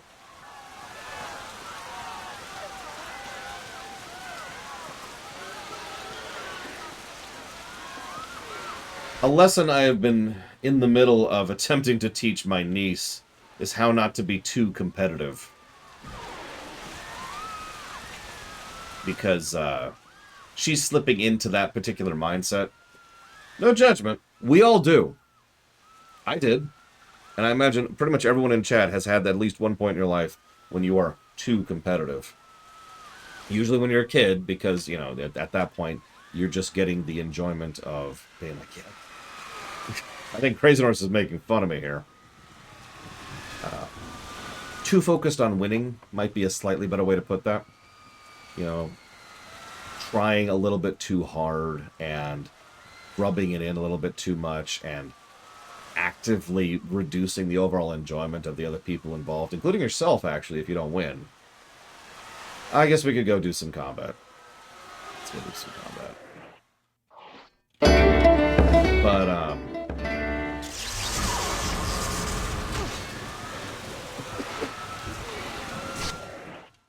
Yeah, she's gotten a little bit that way. Her father and I have both been concerned and trying to do what we can about that. Wow, that just melted. See, I'm getting better at it, Crazy Norse. You're probably wondering why I took my headphones out. Well, you see, I don't have any liquid here, so I actually do not have a drink at all.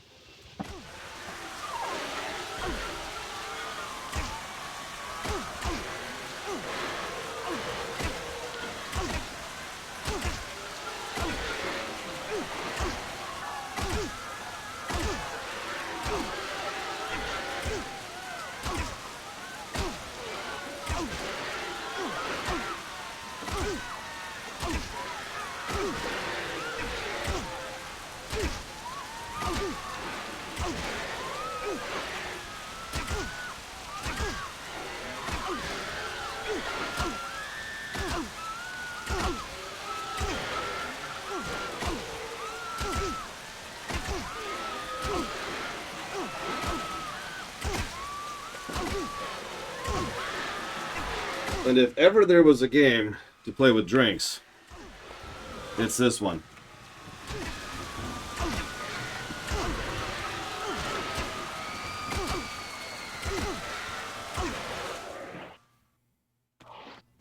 But no, I feel you, Yura. And like you say, I don't mind if you don't like something. I mind if you're being a dick. That's pretty much always my mentality, you know? Need my help? Yeah, there's a big difference between disagreeing with me, or liking something I don't, or whatever, and being a dick. Oh. Whose head needs cracking? Another one down.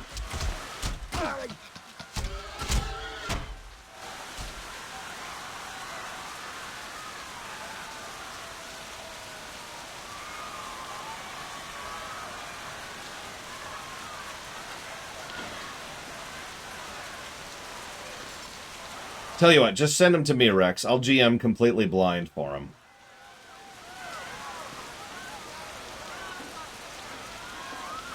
Well, see, that's not being a dick, Crazy Norse. That's just being British. Ooh, hang on.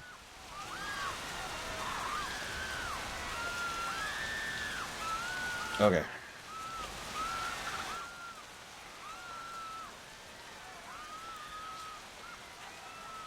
Bove, what the hell happened here? Some idiot spilled the blood of an animal in the ring of the Nuckleby. With the ring desecrated, the Nuckleby has risen to spread death and destruction. Idiot might be a bit strong. Not strong enough, if you ask me. We'll agree to disagree on that one. I don't think you understand. The Nuckleby is the harbinger of doom. That lack-wit has doomed us all. We must leave town immediately if we hope to survive. Exactly what I was thinking. Calais said something about a mountain pass leading to the tower. Ah, the pass. We'll never make it through this time of year. Too cold. We might try going through the old Viking tombs under the mountains. We'll need something from the tombs in any case. Viking tombs? I don't mean to sound negative, but that does sound rather unpleasant. No, trust me. What could go wrong? Illy? Oh, he's dead. Bove, don't die. Until you can tell me the location of the tomb. I mean, until I can get you help. The mountain pass is... I knew it. Perfect. Is that with 3 A's or 4? Not a nice thing to say to someone on their deathbed. I will stab you, sir. Be respectful. I'm trying to help you. I only have so much life left in me to get out so many words. So I don't think I'm asking too much. Don't you agree? I'm sure most people would. Glad you understand. Now, the mountain pass is... Oh, okay. That was a little dramatic. Wait! I'm not done yet. Oh, Come closer. My God.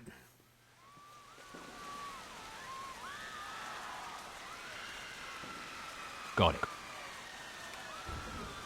What had passed between poor deceased Bove and the bard was anyone's guess. He asked me to get my knee off his chest. Ah. Then he told me the location of the mountain pass. I'm on my way. So, are you dead? Almost. Okay, good luck with that. The bard headed to the mountain pass, leaving Bove to die a slow, painful death. Who's gonna notice one less Bove? Why does the camera keep resetting? The stronger the bard is, the more damage he can inflict with melee weapons. I agree, Flagend. I have never played a game by the... I think it's because I'm here. That's why they're screaming. I feel happy. I feel happy. The stronger the bard... Let's do some more melee damage, shall we? Oh yeah, that's actually a good thing to talk about. So we've talked about the various formulas in science that goes into humor several times. One of those weird little quirks about jokes is that if you do a joke too long, it gets boring. Now, this varies a little bit from person to person, but the general formula is, think about the length of how much you're emphasizing the joke. So you've got the joke, and it's funny, and then it goes into being boring or awkward or stupid. But then if you keep doing it, the joke itself stops becoming the joke. Like, once you keep going a little bit further, the joke becomes how far you're doing it, and it's actually evolved into a new joke, live in front of your eyes. And so that then becomes the joke, is how much it's repeating it. Now, this process can then repeat up here, if you think about it, because then it once again will be funny, and then it could stop being funny again. So there's like ranges here of, there's funny and there's not funny. You need to think about doing it in such a manner. That's not what I mean, though, here. When I say repeating the joke, I mean hammering the joke in, retelling the joke, dragging the joke out. It's all about the time. It's all about the timing and how much screen time is spent on said joke. What? That's strange. Hi, Cord. It's okay. I'm pretty sure Darth Cord is going to silence all this screaming very soon.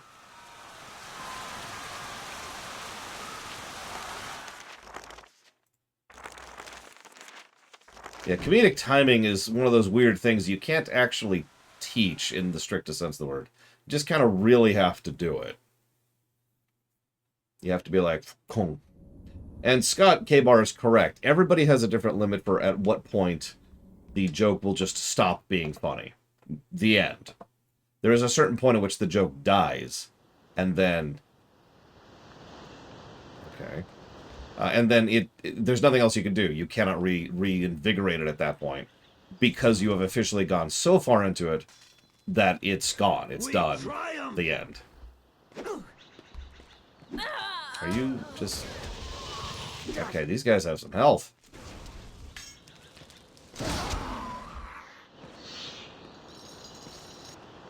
Anyways, the narrator is Tony J.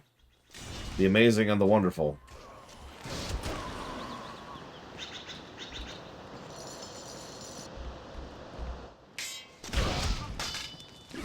Another one down.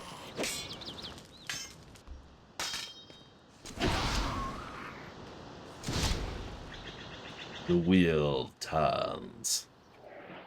That's the song goes. Physical comedy is interesting because physical comedy, a lot of people say, is cheap, but actually that's extremely untrue. There is such a thing as broad comedy, which often tends to lean towards physical comedy. But physical comedy has as much nuance and subtlety and detail to it as any other form. There's a lot of legitimate genius in physical comedy, and it's hard to properly explain because it's all about exactly what you do, and timing is very important. Timing is very important for physical comedy. And I can't think of the actor's name. There's this one actor who just nails it. He does this thing. Who's the voice actor of the main character of Ratatouille? Because he's a good example of a good physical voice actor, or physical comedian. Three Stooges is probably the Tolkien of physical comedy. They actually put a lot... They pretty much pioneered a lot of what we think of as physical comedy nowadays. What am I summoning? I'll summon you. Ready to scrap! I can't think of his name. Is it Patton Oswalt? I don't know. I don't know names because I'm terrible and stupid. But there is... But you owe me a fortune for this. There's a lot of flow to physical comedy, too. Because you want to hit a very specific brand of simultaneously looking like you're terrible, but you're not. You're actually in total control of everything that's happening. And so there needs to be a smoothness of it, as opposed to if you actually were stumbling or terrible or hurting yourself or whatever, in which case you just look awkward. Like there would be a stiltedness to it. So you have to kind of like, oh God, you know, there's a whole flow to it. It's you know it if you see it. If you've seen any kind of proper physical comedy, you know exactly what I'm talking about. We were just talking about comedy a lot today. I don't know why.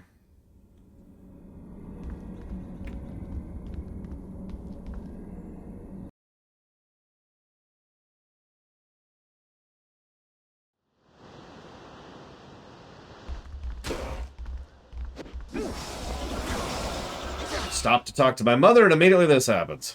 We triumph! I agree with that, Blade Chaval. And physical comedy once again falls prey to the it's possible to run the joke into the ground rule.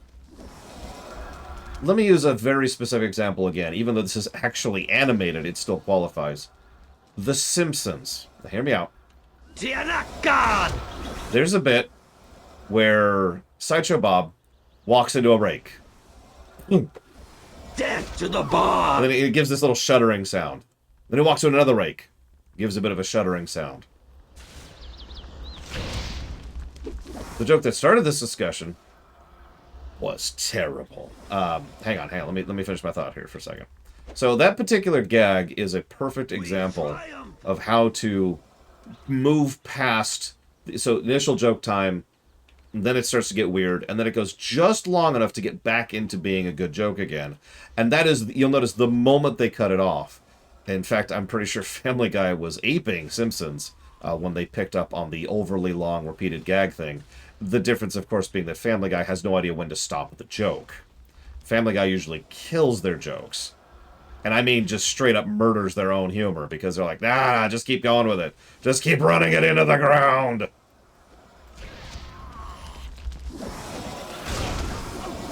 I'm not even going to talk about referential humor. That's a whole other bag.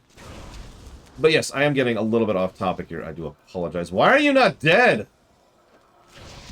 Death to the bard! We triumph!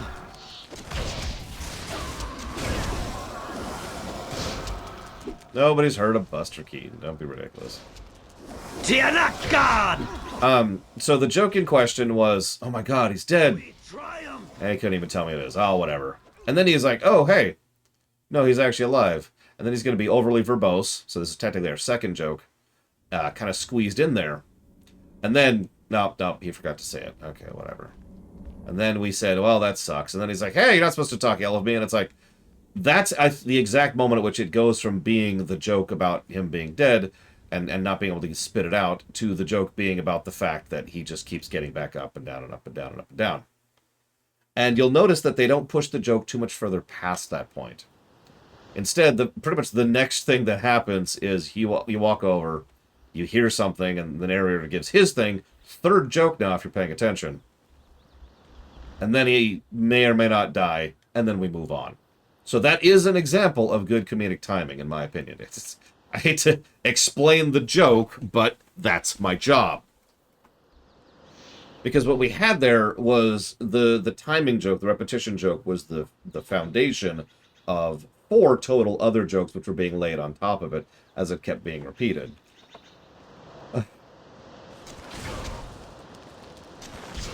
Sorry, the sigh was the realization. I need to go back and actually play this game.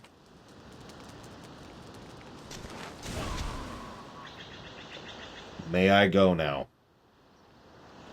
Exactly, Dakota. At no point in time was the repeat joke empty. It was never... Look, I'm going to keep doing this. We're going to keep talking about it. We're going to do it. So, one of the most... one of the overly repeated jokes I remember most in Family Guy is... and he just does this over and over and over, right? As he's, because he hurt his leg or whatever. And he does that. I actually sat down and counted it at one point in time. He does it way too many times, that was the point. Because, it goes on for like a solid minute.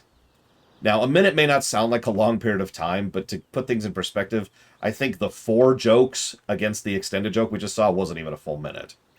And again, if we break this down, there's no layers there. There's no variance. The joke is the fact that it's repeated. In fact, if you're paying attention, there's no initial joke. Because remember when I was talking about this format, the idea is you start off with the joke, and then you repeat it, and then the fact that you're repeating it becomes the joke. But if you're paying attention, that means there are 2 jokes there, right? 2 different, separate elements of humor. The initial joke and the repetition. I'm sorry for talking so stupidly, but this needs to be emphasized because what Family Guy tends to do is to not have an initial joke at all. There is no initial joke. Instead, it's just the repetition. And just him doing this over and over and over again. So it takes too long. It doesn't have the initial foundation. And they don't add any additional layers to it. Now, yes, absolutely, Yura. That's unquestioning. I'm sorry for getting, like, worked up about this. It's probably just because I'm literally on drugs right now. Hydrocodone, before you forget.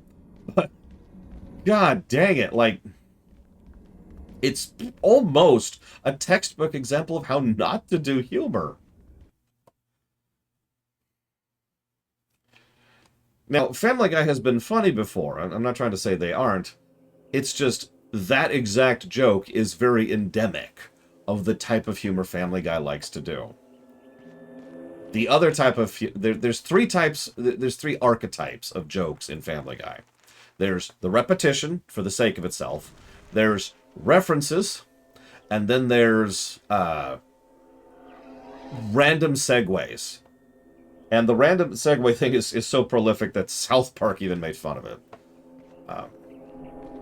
Ironically, the third thing is probably where some of their actual funniest stuff is. Because the segue thing, what they do is, and this is true, you can look at interviews, they'll sit down and they'll come up with funny scenarios or funny bits, and then they'll write out and sketch out those, and then they'll pepper them throughout whatever the episode actually is. And in many cases, there's no real logical connection. It's just, you're walking through and it's like, boy, that reminds me of the time that I was secretly a spider and was being eaten by a slug, and then it just cuts over to the bit, and it's just... And then it cuts back to them talking about bingo or whatever.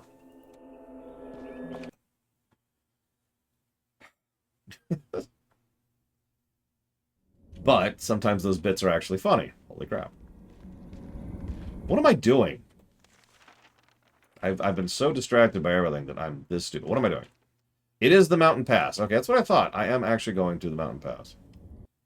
Yeah, I was gonna say, if you're probably familiar with the random, the completely random, jumping off into a completely off-topic, non sequitur thing, because you've probably heard of Monty Python. Like, Monty Python was the king of non sequitur humor for years. Arguably still is. That's obviously up for debate.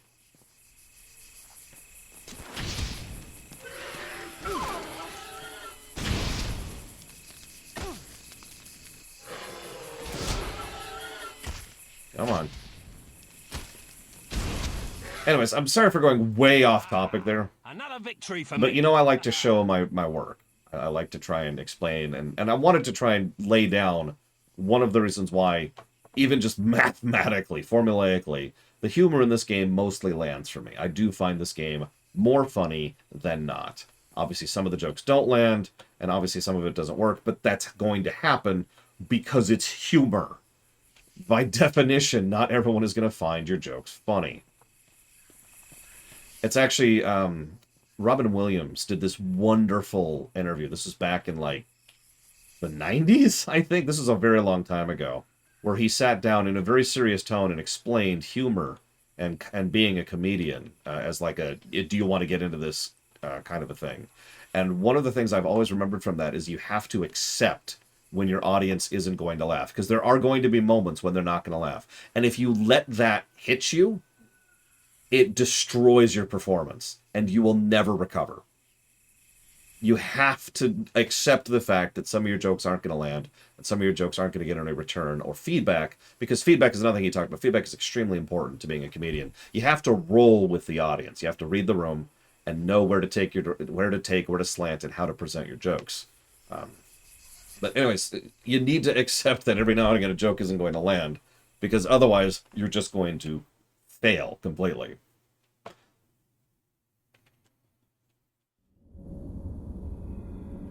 So now I need to... Oh, God, there's so many encounters! Look at all these! Look at all these! Oh, my God. Okay, hang on. Let's just go up here. Okay, I think we made it. Sheesh! Okay.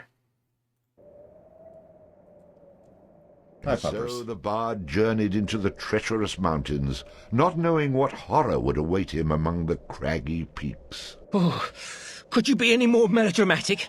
It's bloody cold enough here without you making it worse. I'm going to turn on... Charge!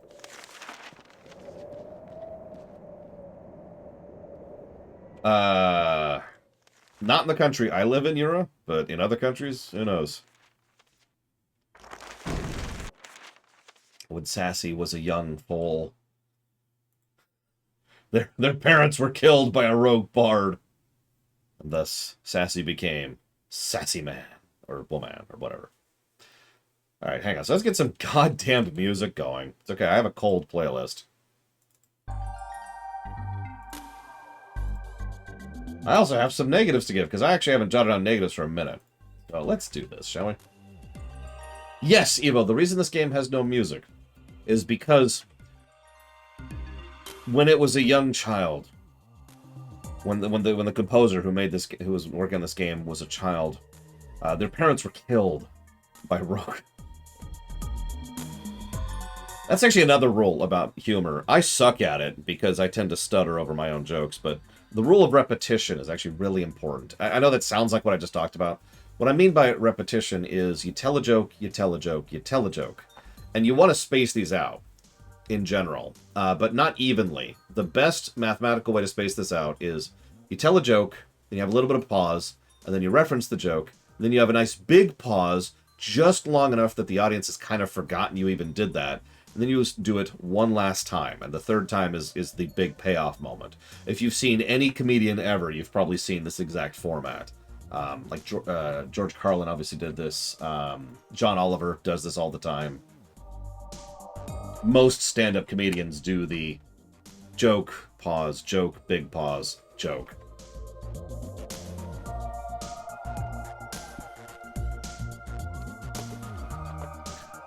Comedy is math. What do you want from me?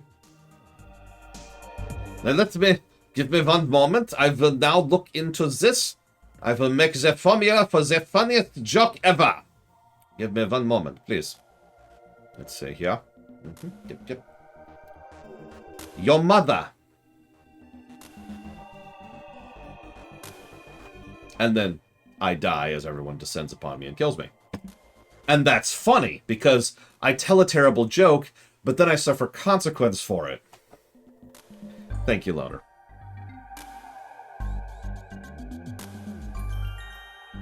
You think I'm joking, pun intended, when I say I have studied the formulas and math of humor. I really have.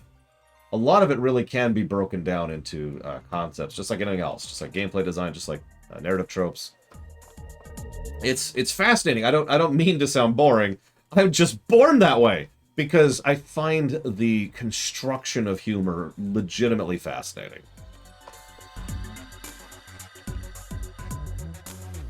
Mel Brooks, oh my god, Mel Brooks is a goddamn genius. It really is, Crazy Norse. Okay, so hang on. So we've got Loner, who's awesome. Let me make sure we are splitting this up properly. So we got StarCraft block, Planescape Torment, Conquerors Bad Fur Day, Deus Ex Revision, and Fallout New Vegas. So I mentioned the repetition thing. There's also self-referential, which is related to the repetition thing. You know, one of my favorite subtle jokes in Spaceballs, I say subtle. Everybody knows every joke in Spaceballs at this point, because everybody's analyzed Spaceballs to death. But one of my favorite subtle jokes is the movie is almost entirely portrayed as if, you know, it's events that are actually happening. But periodically, there's a step, and they do something to showcase that it's a film, like when they do the VHS moment, which is my favorite personal film moment in the entire film, or when they actually have the sequence where they start talking about merchandising for the film.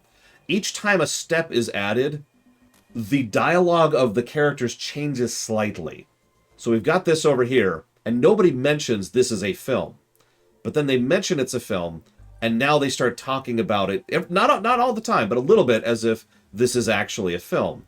And each step increases the fourth wall breakdown until by the end, yeah, they just straight up kill the camera guy, and they're like, he did it! What? And then they go back to their dramatic fight, you know?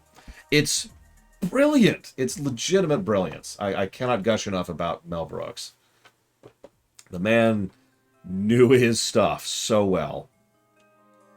Yeah, you fools, they're stunt doubles!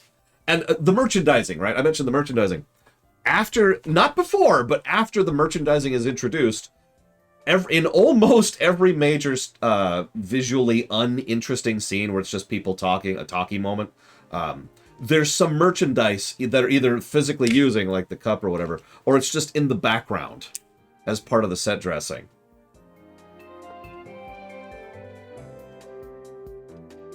Sorry, I love those films. I could talk, you know, Men in Tights, right? Like I could talk a great deal about just how brilliant a lot of that stuff is. Yeah, Blazing Saddle's another good example of this. Played completely straight until they have a chase sequence that goes off the stage. God, I was laughing so hard at that. Yeah, the script. Hang on.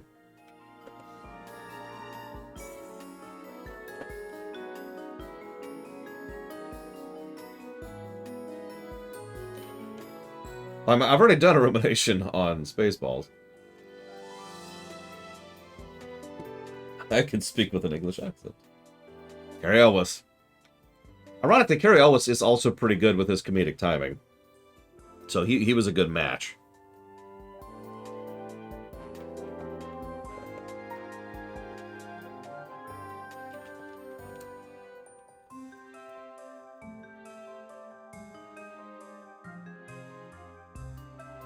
Young Frankenstein. You gotta say it right.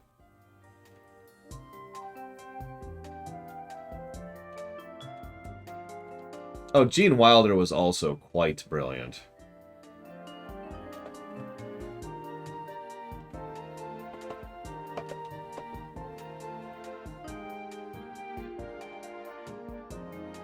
Assisted natural causes.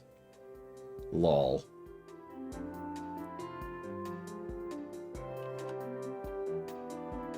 Oh god, I don't remember that scene, Alex.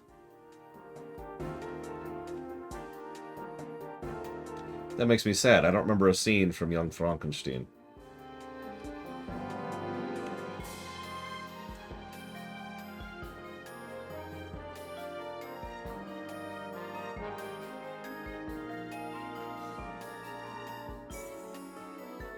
This is from Kirby Star Allies, specifically.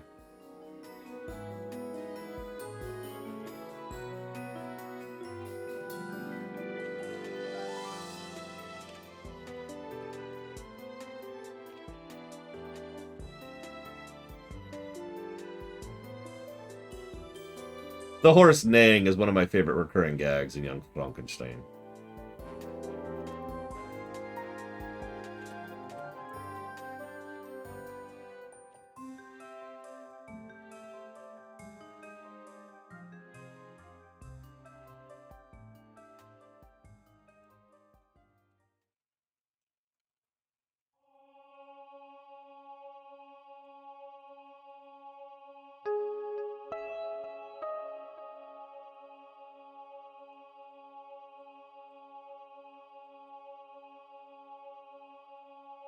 I have not, Alex.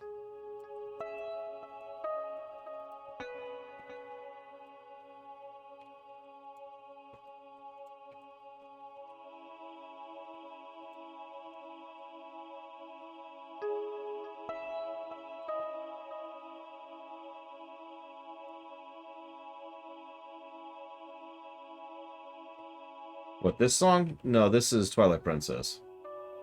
Great song. Wonderful level. One of my favorite stages in Zelda history.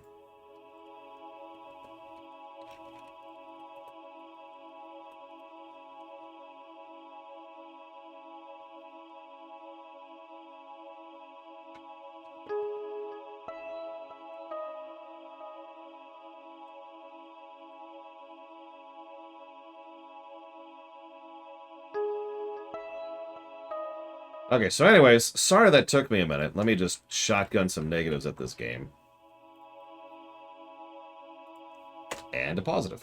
One positive. No, I could see that, Spartan. Yes, the Snow Peak. Do I enjoy musicals? No. I prefer performing in them than actually watching them. That being said, Rent is legit. Horrifying, but legit.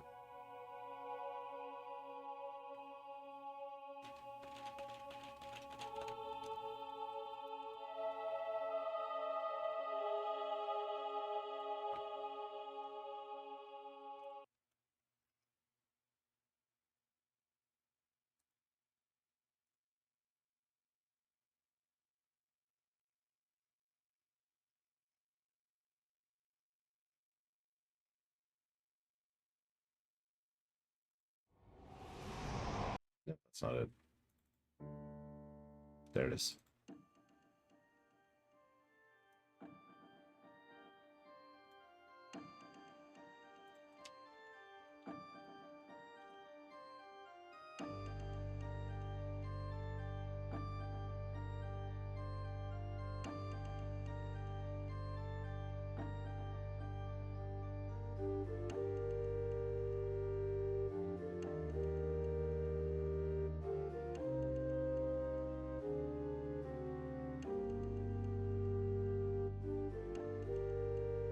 Is it because of how absolutely horrific it is, Alex? Because I wouldn't blame you. In fact, I'm not even sure I could watch it and enjoy it nowadays.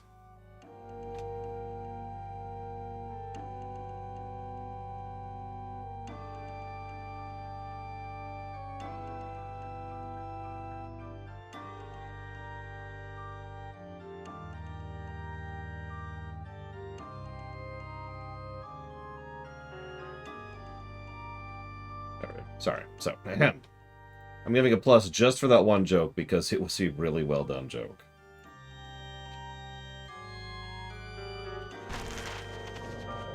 Now we're actually going to play the game, unfortunately.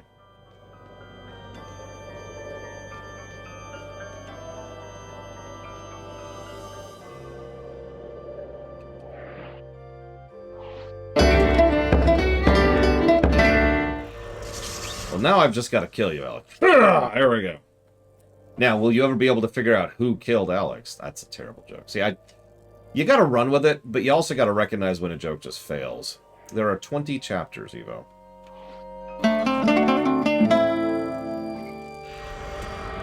Time to get paid! I'm probably at least a little bit biased towards Rent because my girlfriend and I at the time used to watch it semi-regularly and sing along. Like I said, I prefer to perform more than watch. We are currently in chapter 5, I believe. 5 or 6. So let's speed this up a little, shall we? Welcome to me humble camp, good sir. Could I interest you in a sword? This particular sword was once used by the great hero Peridor to... Stop, hold on. You don't appear to be freezing your arse off in this cold. What's your secret? Ah, you are an observant man, I see. This brew allows me and me arse to ignore the effects of any cold. Dangerous misinformation. Well, my warm-ass friend, let us share a drink and a new friendship. But would you be my friend if I didn't have something you very much needed?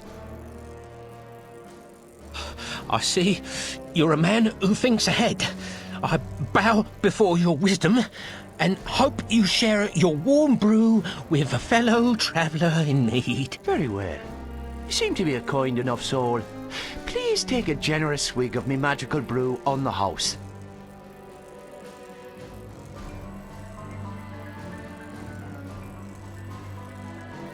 Ah, magical and tasty. Aye. And let us not forget, potentially deadly. That may be something you'll want to put on a warning label. I be Gower, and you've fallen right into me trap. Now let's discuss the true price of that brew. Oh, the old fake peddler trick. Me mother always warned me to be careful who I drink with. Or is it whom? Now that you've drunk from me jug, ye undergeesh, unless this curse is broken, ye will remain a prisoner of this mountain wasteland for eternity. As long as my arse is warm. In the mountains lies the sword Cascare, a sword fated to be me doom. You will fetch me this sword, and only then will this curse be lifted to set you free. In layman's terms, give it to me, or die in this mountain. For once, to everyone's amazement and approval, the bard was speechless. Sweet! We're under a geese. Fantastic. This must be the entrance to those tombs that dear deceased Bove mentioned. Talk about a chilly reception. Won't be getting through there anytime soon.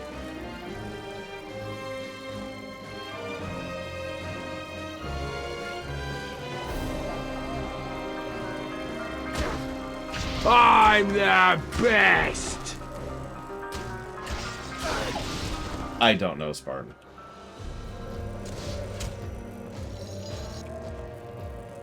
As long as you don't have an umbrella, Zalok, I would agree with that. Okay, hang on, Alex. I need to know. Do you like cats?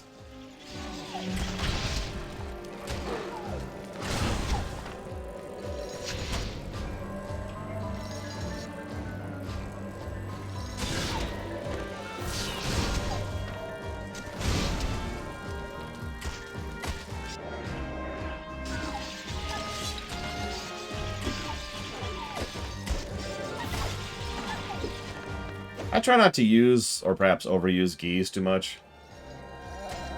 Especially if I'm playing with new players. Now, if my players know and, trust and respect me, then, yeah, okay, we can make that work. I will say something, I can actually tell where the enemies are. This is nice. Maybe the whole rest of the game could be snowy? That'd be helpful. I'm guessing we're gonna have an ice tower after this.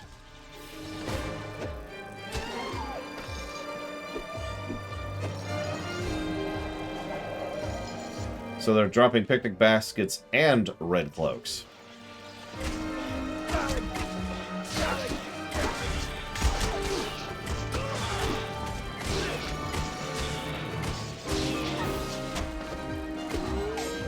By the way, am I the only one who thinks butterbeer should taste, buttery instead of sickeningly sweet? I think it actually does.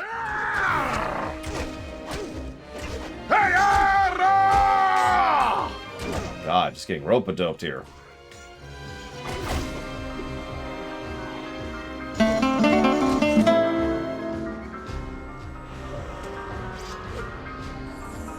That wouldn't surprise me, Hero. Although, I don't think we can see that. Ow, screw it.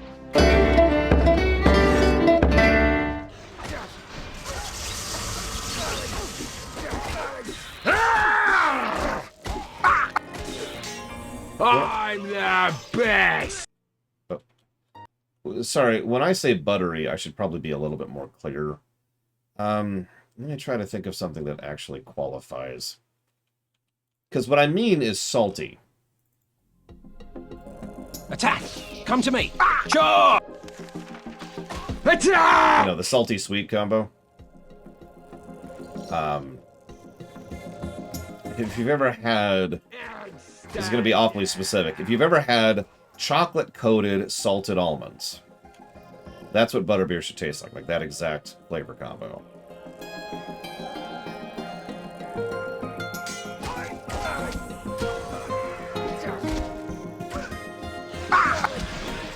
You know, honestly...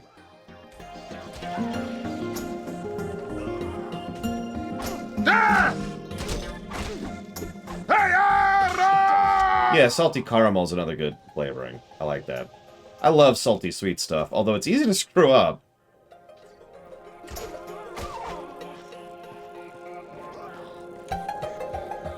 Of course, I also love caramel in general. It's probably one of my favorite types of sweets.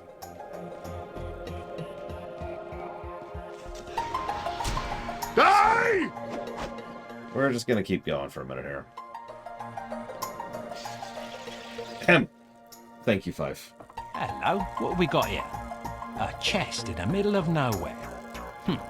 Obviously a trap. You know, I'm not going to be lured in by such an obvious ploy. Ah, what the hell? What?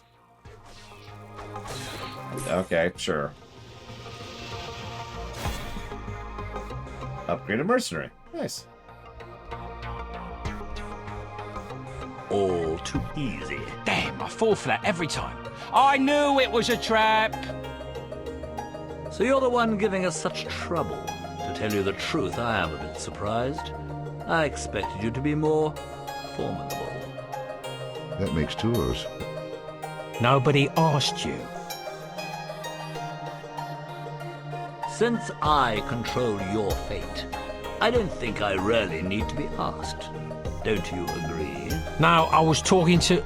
Never mind. If you're speaking to your maker, you might want to mention you'll be seeing him very soon. Farewell.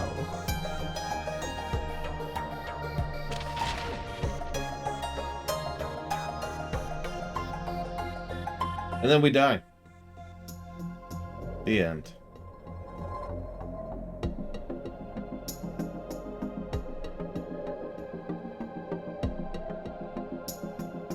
Doesn't actually say. So are we... Oh, we can actually do stuff. Holy crap. Oh god. Oh god, it really is Baldur's Gate Dark Alliance. Look at the water. Like, I knew this was that engine. But I'll never forget that water.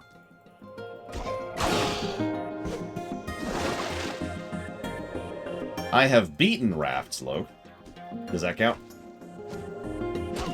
Я позвам твоя душа на морский смерть. No need to be rude. Победому! You heard me. Ты начисто прочас. Hang on, so we just upgraded this guy.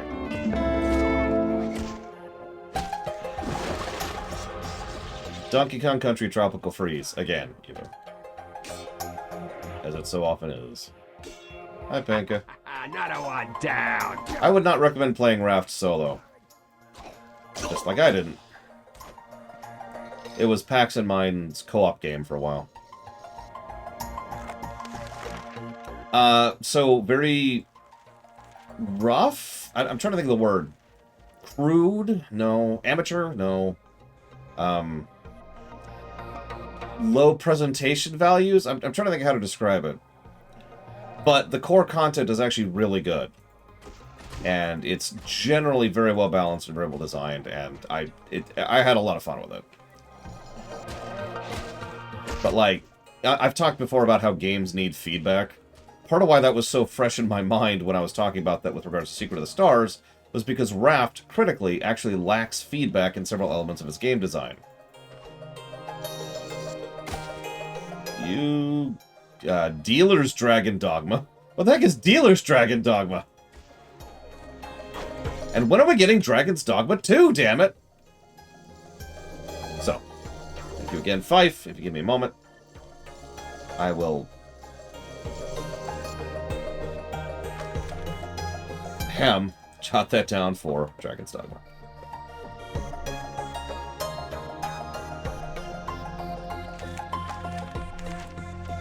Worst designed and executed game that I would still recommend.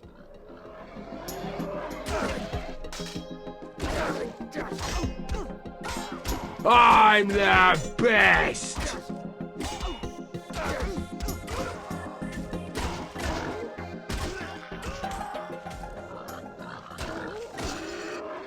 And stay down!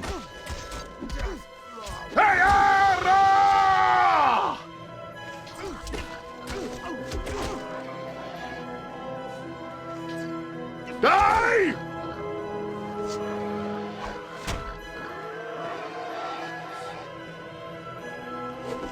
Stay down!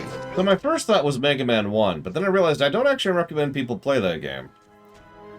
Then I thought about Final Fantasy 1, but I also don't recommend people play that game.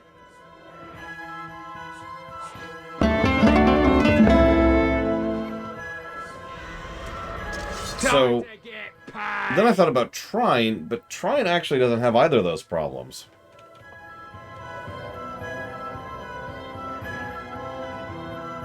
Then I thought about Lufia 1, but Lufia 1's terrible. Never play that game. I'm joking. I'm joking. Then there's AC1, which I also don't recommend people play. See, part of the problem is I tend to not recommend games that fall into the category you just mentioned.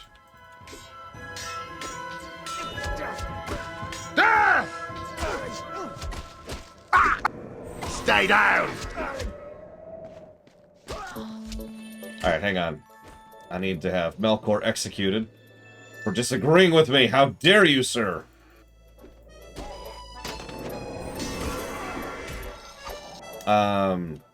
I mean, not really, Yura. Like, Mega Man 1's inoffensive, but I legitimately feel like there's nothing really gained by playing it personally. Like, if you sat down and said, hey, Lore, I want to play some Mega Man games. Which one do you recommend I start with? I will say Mega Man 2. And then you will say, why not 1? And then will either give you the short or the long version of that.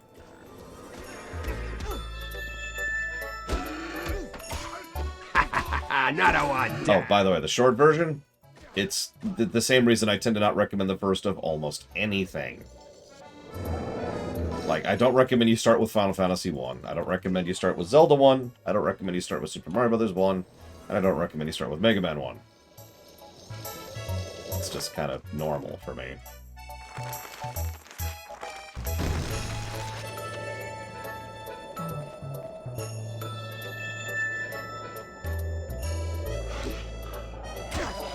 God of War 1? Honestly, no.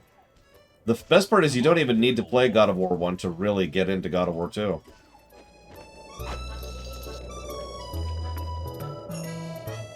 Any exceptions?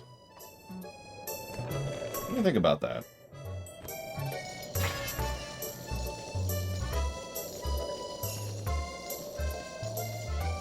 Zelda 1 can be fun if you know what you're doing. Which... yeah.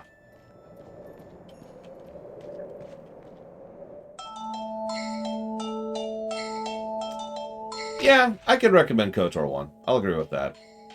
That feels like cheating because it's like one of 3 games. I feel like I actually already answered that Evo, yesterday Evo, and that's because I did. She's going to show up semi-infrequently in the prelude to D1. Then she's going to show up not at all until like D3, at which point she will become a party member.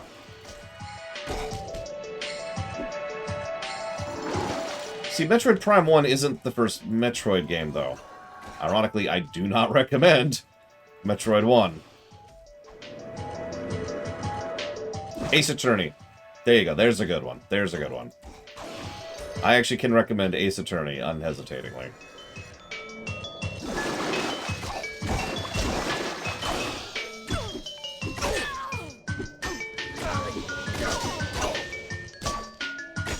Trails in the Sky 1? That's an interesting one. And admittedly, it's a little bit of a problematic of a game. Which, goes back to what we were talking about to begin with.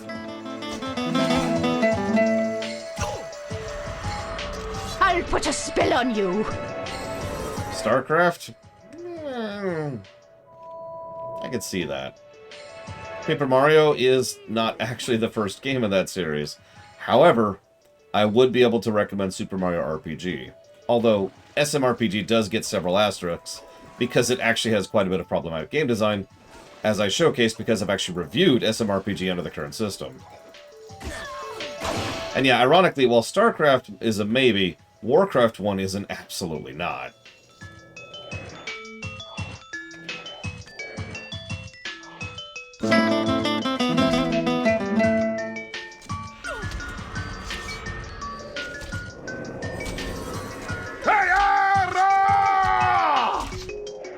Wrath of the Lich King is not the first of anything, Cash. I don't know where that's coming from. Unless you're saying I am the Wrath of the Lich King, which I can see that.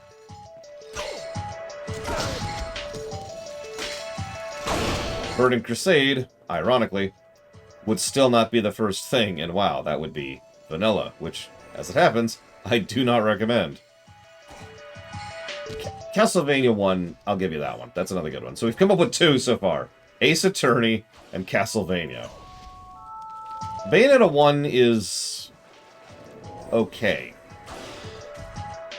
I actually think Bayonetta 1 is a decent enough game, but it's not... Like, I'll never replay it unless I'm paid to. I have no desire to replay that game. Bayonetta 2 is a much more complete package and kind of fulfills the overall point I'm trying to make here. Most game franchises don't really get good until their second or third or whatever entry. Yeah, Smash Bros. Is one I wouldn't recommend. That's just good. No thank you.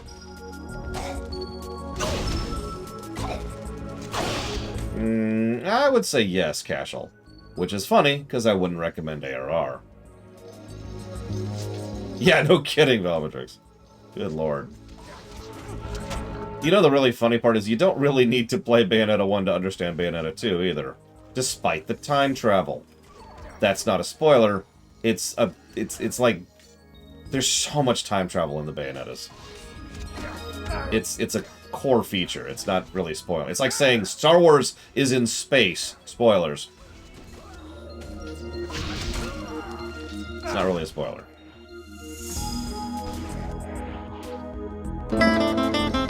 Star Fox? I think Star Fox will actually review pretty well. But I still wouldn't recommend it. Especially to someone who doesn't already have some kind of pre-existing desire to get into that franchise. Like, if you're thinking, do I like whatever that genre's called, I forget what it's called off the top of my head, and you're trying to find out if you like that genre, I would not recommend you start with Star Fox. You start with Star Fox 64, exactly. Goofy movie. That will tell you if you're into that genre or not. Yeah, and I definitely wouldn't recommend Arena. Doom? So Doom's kind of an interesting one, because the real question there is, would I recommend Wolfenstein 3D? The answer's no.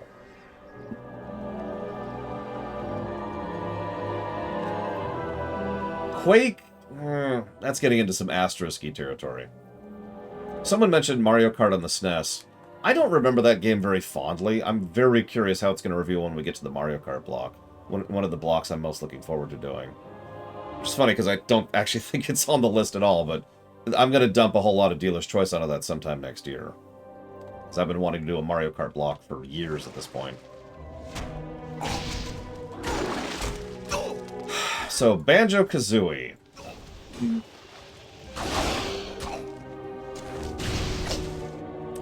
You know, ironically, if you're trying to find out if you like a collectathon, I think Spyro 1 would be a better game to, as an entry-level thing, to see if you're really into that. So I suppose there's another one. We're up to 3 now. Spyro 1. Donkey Kong Country? Okay, so Donkey Kong Country is a beloved franchise. And I'm not really sure why. Because Donkey Kong Country, the original, is a very problematic game. As I've actually shown when I reviewed it.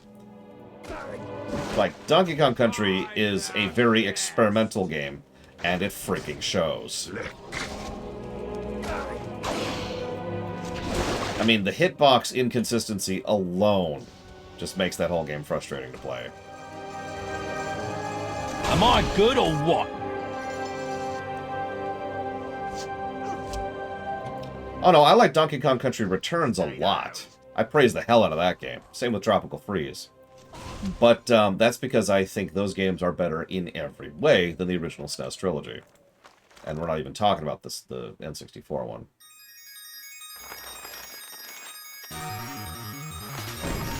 A little bit, yes, Crazy Norse. Although 2 is the really bad one there. Like, 2 did this thing where the camera would wobble. It's hard to describe if you haven't seen it. I actually had viewers who had to stop watching our stream of Donkey Kong Country 2 because it was making them feel sick.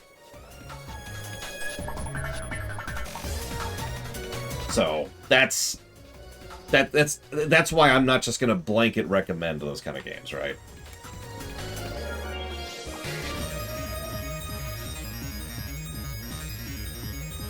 Sword. Remembering the curse of the trow, the bard strode forward to draw the sword from its icy abode.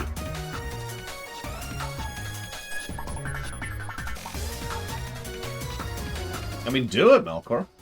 Speedrunning's fun. I think speedrunning's fun.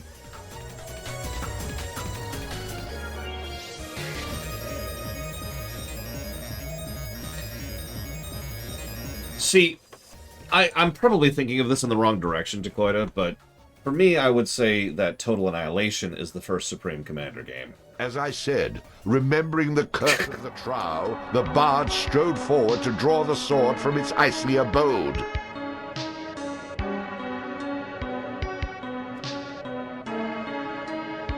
You know,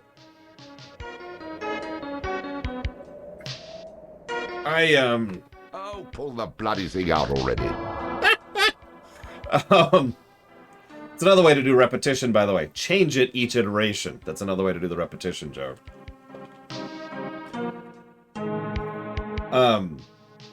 What was I saying? I can't remember. It doesn't matter. Doesn't matter. Point being... Hell yeah, Evo. Let's do it.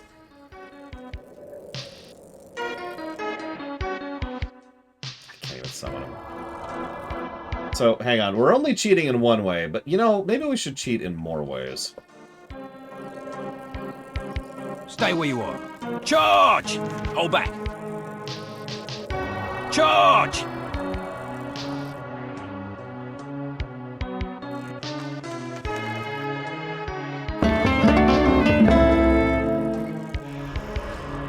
Ready to scrap! That's a good one, Hidden Boss. I like that. Kingdom Hearts 1 is a game I can and would recommend. It's probably one of the most seminal ARPGs out there.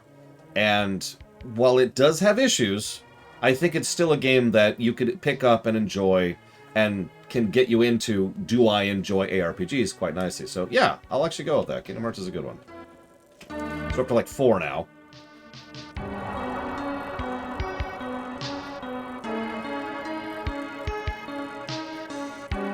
Behold the fabled sword Khazgir freed from centuries of imprisonment in the ice by the hand of our brave hero. Ah, my favorite part of our tale.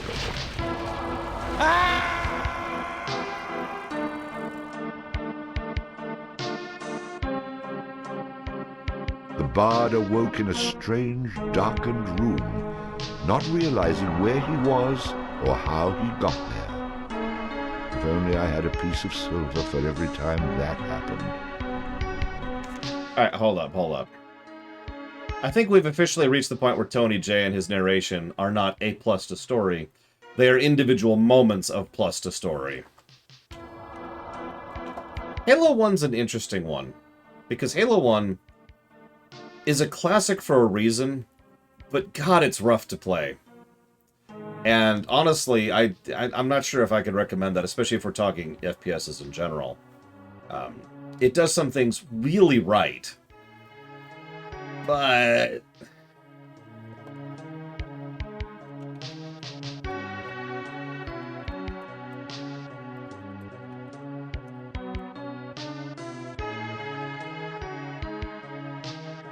I've actually never played Call of Duty 1. So I don't know on that one. Oh, did I turn it? I did. Okay, good. Paper Mario 1, as I already mentioned, that would go back to Super Mario RPG. Which is actually the first Mario RPG, and, I mean, literally the precursor to Paper Mario. That's not just being facetious. Paper Mario was originally called Super Mario RPG 2. And then problems happened. The bard came to a locked door which bore the image of the world tree Yggdrasil. And that's why, for example, when Mr. Red says Doom, the answer there is actually Wolfenstein 3D, which I actually also already mentioned.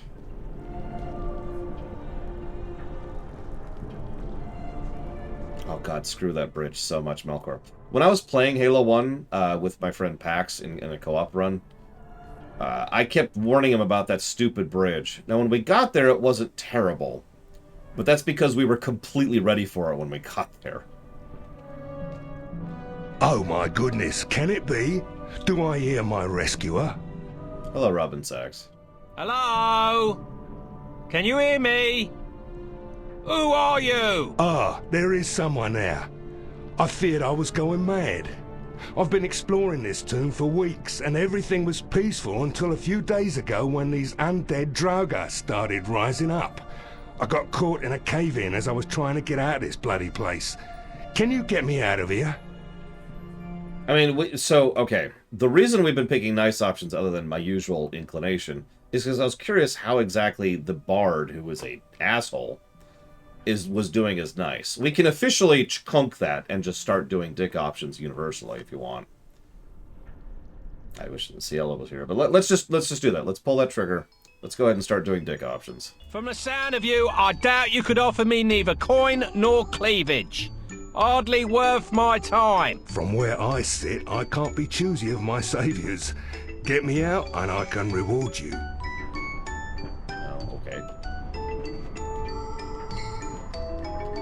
Table 1. Moving on. Dragon Age is an interesting one. Because the first Dragon Age game is one of those things that's a little bit down to interpretation and debatableness. Because, well, Dragon Age Origins is an evolution of KOTOR, which is an evolution of Neverwinter Nights, which is an evolution of Baldur's Gate 2, which is an evolution of Baldur's Gate 1. Which would actually be the first one there. Ow. Ow. Now, would I recommend Baldur's Gate 1 to a new player who's trying to get into CRPGs? Absolutely not.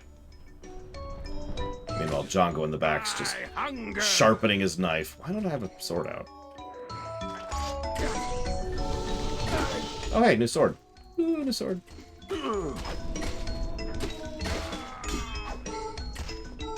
Pokemon, Gen 1 is really rough to play, especially to someone who's in a more modern thing. I absolutely would not recommend someone start Gen 1. Now, the remakes of Gen 1? Sure, but that's not the same thing at that point. Oh god, no, Retu, no! Besides, we all know Wild Mage is the best way to play. Ow.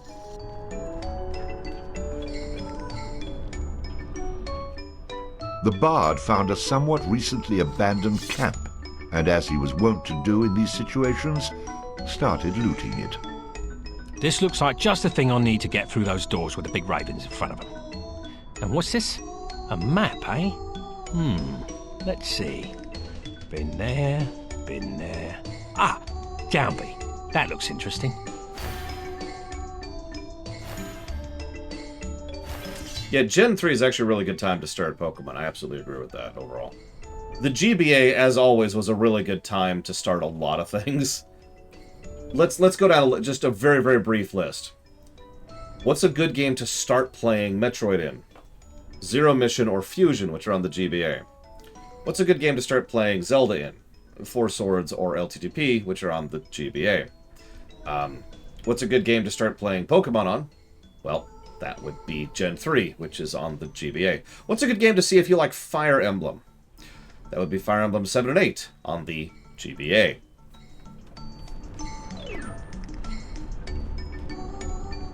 I know it's not universal, but it is amusing to me. Final Fantasy, which had...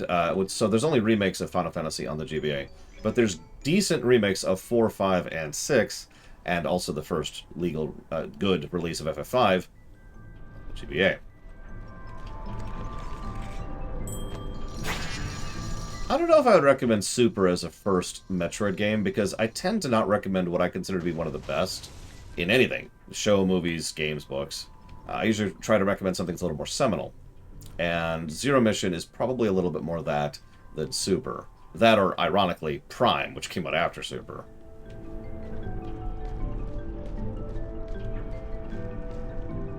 Yeah, the GBA has a weirdly good library, and some weirdly good games on it.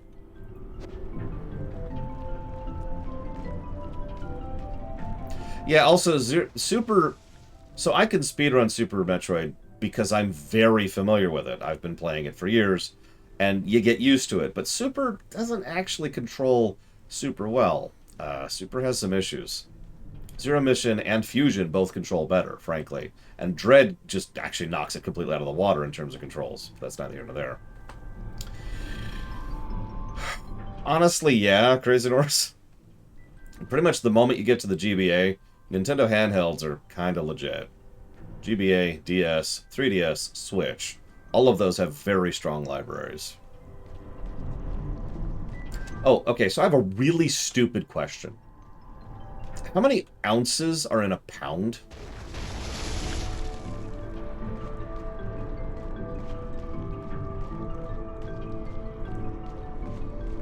The bard came to a locked door which bore the image of the That's what I thought. tree Yggdrasil. Oh, absolutely, Holbolt. I have no way to physically grab my SP and put it onto the computer. That is what I thought. That's very strange. Not fluid ounces, that's different.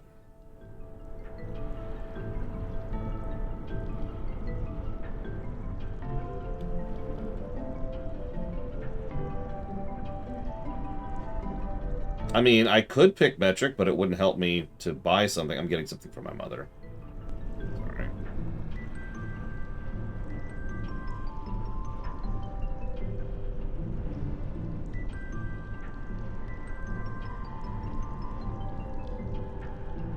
There we go. Sorry.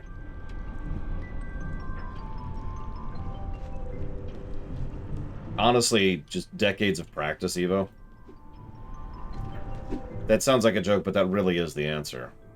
You just kind of get used to it. Like, you know what 30 pounds feels like because you've lifted something that's 30 pounds. That's the thing I talk about. It's easy to use metric when it comes to, like, mathing something out in a detached perspective. But for people here in the States, we tend to actually know what 20 pounds feels like, or we know what 100 degrees feels like, or we know how far 2 miles is. Because we have real-life immediate examples for those kind of things, so we just... There you go. And what I find very funny is there was actually a terrible attempt at trying to convert to metric 60 years ago, I want to say now, here in the States. And when I say terrible, I mean that attempt failed so hard. Just, wow, it was hysterical. Yeah, that didn't work out well.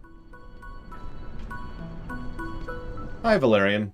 As usual, it is good to see you. Oh yeah, Civilization 1. So, I'm pretty sure I've played Civilization 1. I think.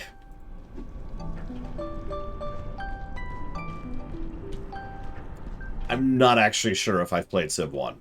I know I've seen Civ 1, because I've seen speedruns of Civ 1. They're actually really funny. But I don't actually remember if I've played Civ 1, so I'm not sure. Like, I can't recommend it, simply by virtue of lack of knowledge about it. Civ 2... So I've played the hell out of Civ 2. But ironically, I'm not sure I would recommend someone try to start to see if they like the 4X genre by pointing them at Civ 2. 2 still did have several issues. I mean, the stack problem comes to mind immediately. And just the awkward cumberness of navigation was another thing. What am I missing? 4 is what I was thinking. 4 or 5 if you can get all the DLCs. And that's kind of the catch. I don't know how many other people share this opinion, but Civ 5 was merely okay until all the DLCs and patches came out. See, you'll notice I went back to the loot spot, right?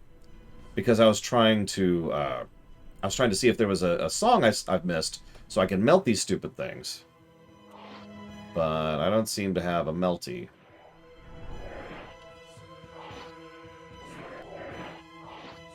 Yeah, I don't have anything new. So maybe I missed something? Like, it feels like to progress I should be able to melt. Can't. So I'm going to get smashed again. Very important.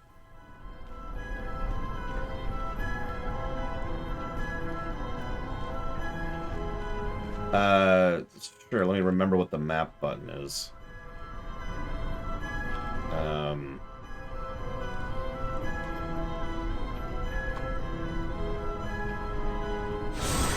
Nope, that's not the map button.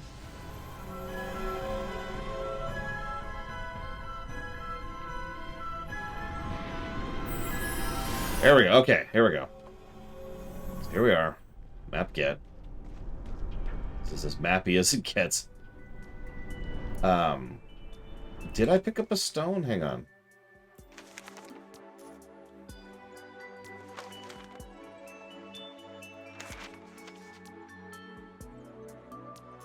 Locate the stones needed to open the locked doors. But the only locked door I went to was like, no, screw off.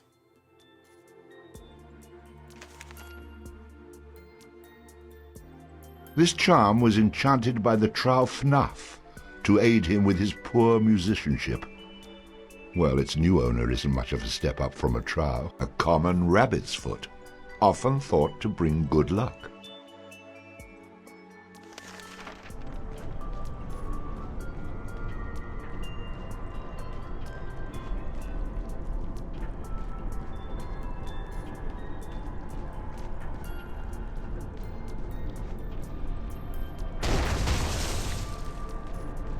Oh, and if you're wondering why I sort of quietly dropped the Imperial metric topic, it's almost impossible to keep talking about that without drifting into polemic territory at this point.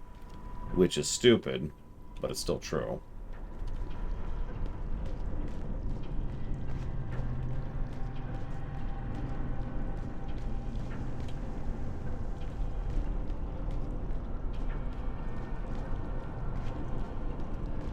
Yeah, because we have to talk about the nature of affecting long-term systemic change in an entire country, which at the moment is having trouble managing to keep its elections straight. Mostly thanks to deliberate sabotage, but there's the polemic thing.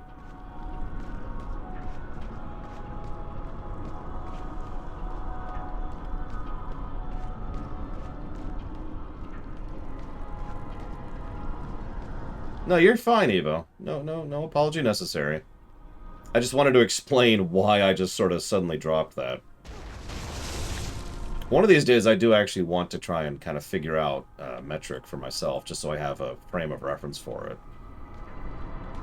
But that's an extremely low priority thing. Hey! So, Resident Evil 1. Okay, we're good.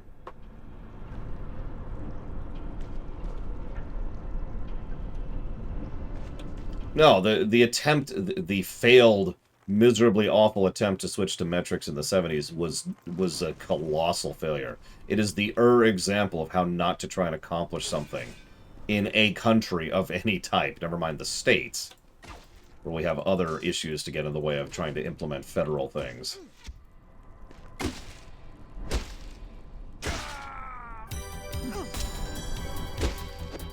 Hell take you!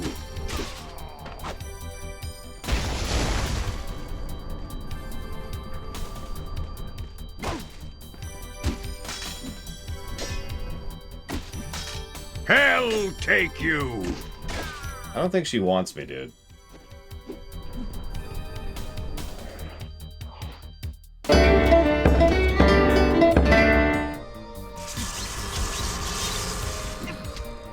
mean, I've said this before, this isn't really polemic. I do think that the states should probably try to drift into metric. Because standardization, not uniformity, we've talked about the difference between those two things, but standardization is a good thing, especially when it comes to things like engineering or economics. And, hey, guess what, you know, a lot of things like kilos involve. But even with that opinion, I will freely admit, and something I try to re-emphasize that a lot of people don't think about, is that that kind of large-scale systemic change is going to take probably over a decade and be extraordinarily expensive. Yeah, that's... And by the way, decade is like the floor. That's going to be a nice, long shift. All you have to do is think about every road sign that lists the speed limit in the country to give you one example of something that's going to take a very long time and a very large amount of money to shift. Yeah, true enough. Crazy Norse. Hey, Scott K. Bar, thank you very, very much.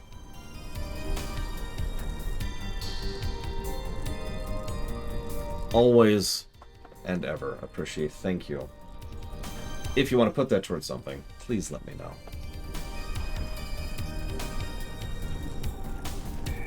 Dragon Quest V, you got it.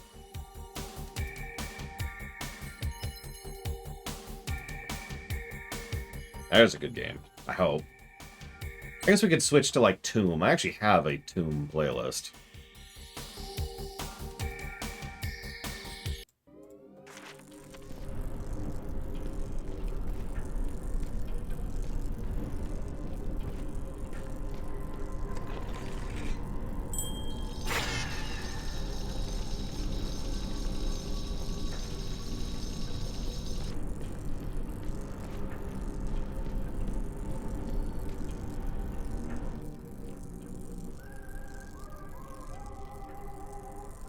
I mean, switching currencies is quick and easy, ironically. Let's see. Dead Viking holding the stone I need. You sure you're not going to come to life on me, are you?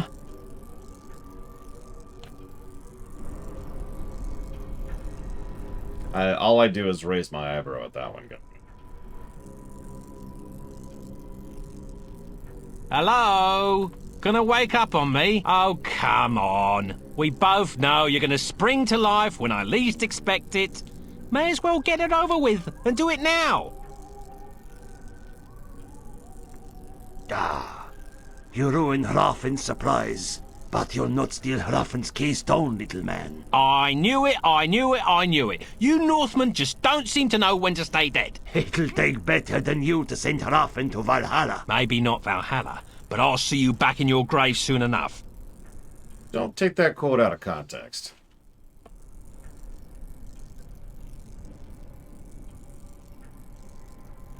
What? Is it me? Or did it suddenly just get hot in here? Oh, Valkyrie! Have you come to take Hrafn to Valhalla at last? If not, then take me instead. I have not, Hrafn. You have not earned your way into Valhalla. Ooh, just got a little colder. But that wasn't Hrafn's fault. It could have happened to anyone. What happened? He was a very skilled and fearless fighter in life, destined to win much glory for himself. His brothers were organizing a raid up the coast and celebrated their impending victory with a great feast. This one got himself so blinding drunk he stumbled and... Hrafn guarded himself on his own sword. That's priceless, that is. I only wish I could have been there. Enough out of you. Indeed, it was no laughing matter, for now Hrafn cannot enter Valhalla. Until he proves his valor in combat, he cannot leave this tomb.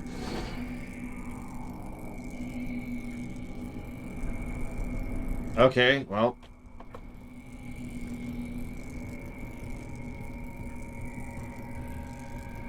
Since we have switched the dick mode switch... I'm sorry. I don't think I made myself clear. Hand over the stone or I'll gut you. A threat only works if you can make good on it.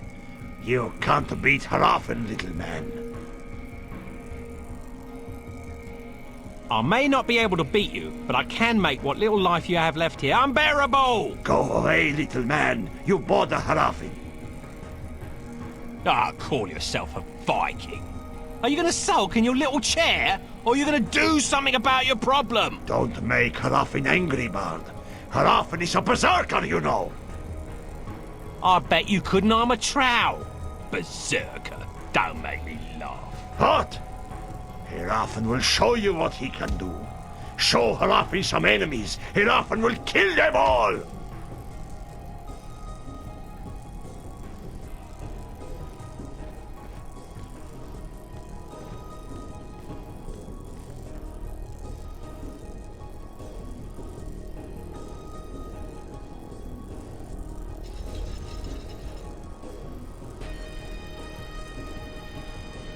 Very deliberate musical cue.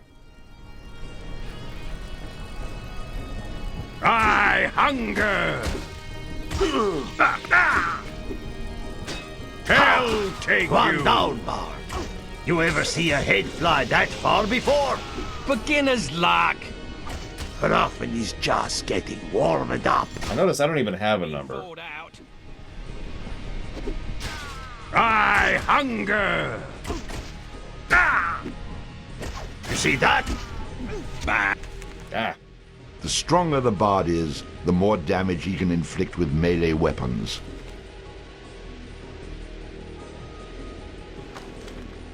Allows the bard to train his dog in the fine art of combat. A ranged attack that fires multiple arrows which pass through their targets. Used with the ranged... Hell take you! Okay, so how do I do it?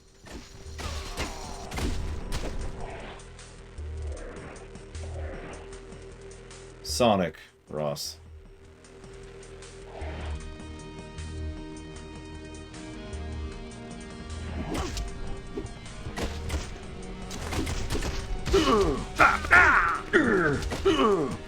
I hunger!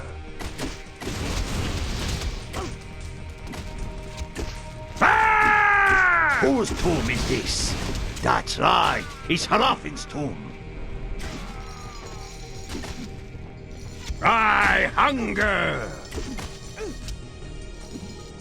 Beat that! Isn't it about time for you to fall on your sword?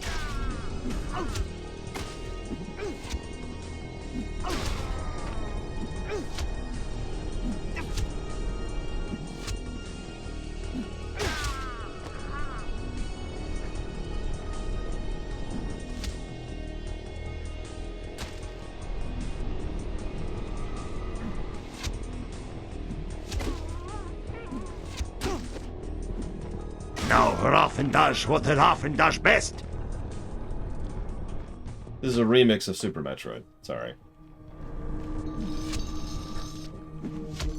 I hunger! A bad Kirby soundtrack? Yarn, maybe?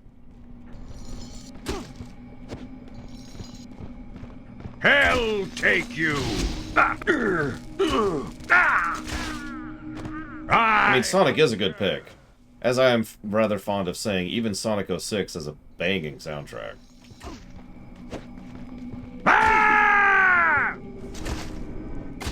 Worst soundtrack I've ever heard? Xenogears! Are you keeping up with Harafin, Bard? Keeping up is a relative term. Oh wait, sorry. There's actually an even worse game than Xenogears for soundtrack. And it's Chrono Cross!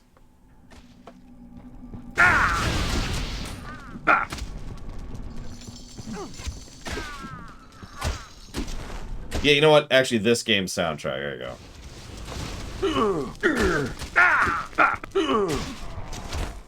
I would say... Oh, hang on. There, Bard. Now you see that Harafin is no weakling. Now Harafin will head back to Harafin's throne room to brood. But you... Okay.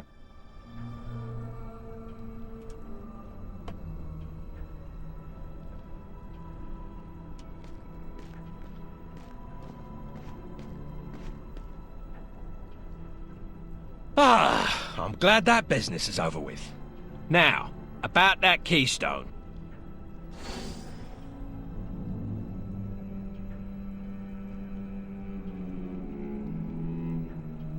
Hrafn, it is time to go.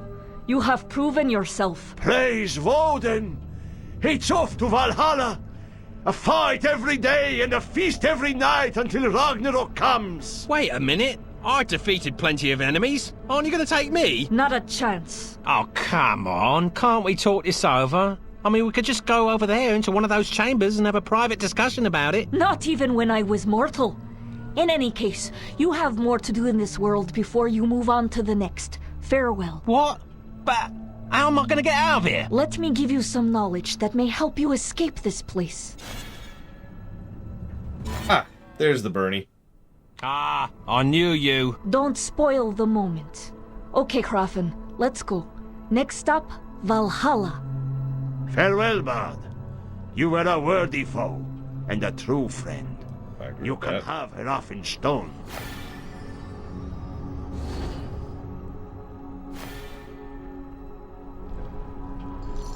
So I've not seen any of Andor, no Hector Anthem. In fact, to this day, I'm still hesitant to watch it at all, thanks to what I can only refer to as a trigger warning.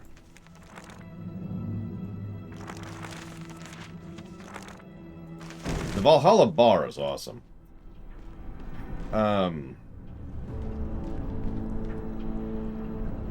Is there a bad FF soundtrack? The closest would probably be FF3, which I've never liked until the Pixel remaster, so yeah.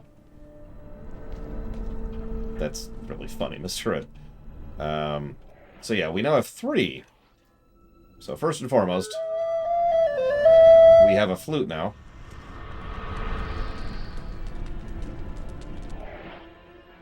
And, I don't know.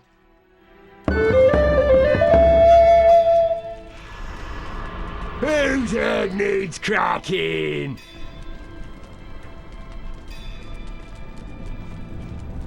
I dislike a lot of the songs in FF3. There's some good songs there, but just way too many I wouldn't listen to if given a choice. So when FF10 first came out, I kind of hated the soundtrack. And bit by bit, some of its more atmospheric songs have grown on me. Like, this one. Memory Wind is quite legit, I agree with that.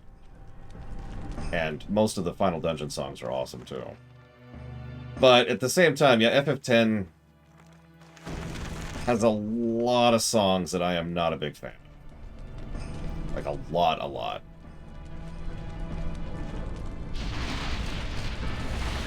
Which FF mainline game has the most fun combat for me? Obviously, I'll open that up to the floor for anybody else who wants to answer. But for me...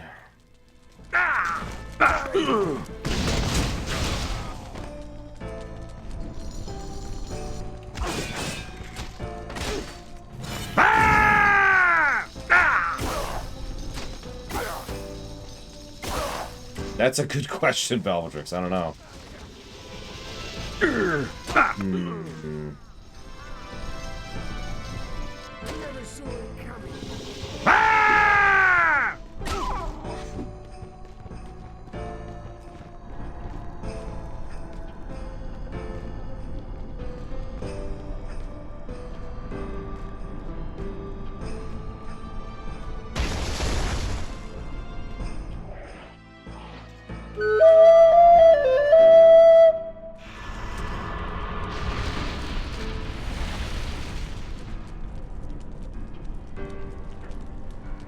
What, for 10, Ross?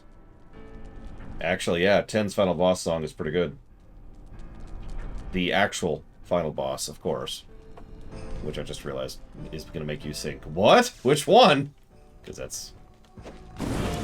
Let me be very clear about this. Hang on. Oh god, where is it? It should be right here. I like this song. Hell take you!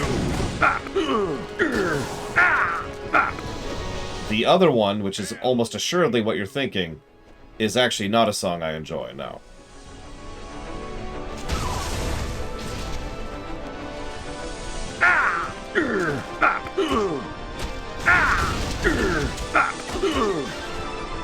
The FFs haven't really been about turn combat for quite a while at this point, but I get your point. With the weird exception of 10, which was fully turn-based, and actually one of my favorites, which is why I was debating. See, my answer is either 10 or 10-2, which is, ironically, two extremely different combat styles. 7 Remake is obviously up there, and you know it was coming, obviously so is FF6.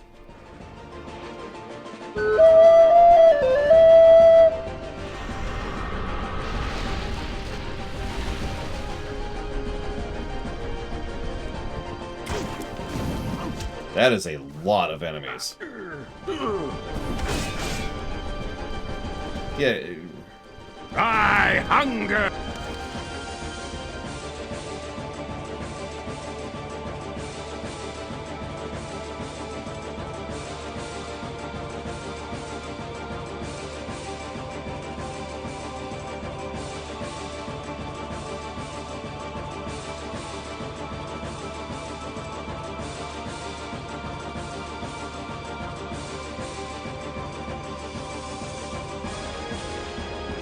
Sorry, I love that part of the song.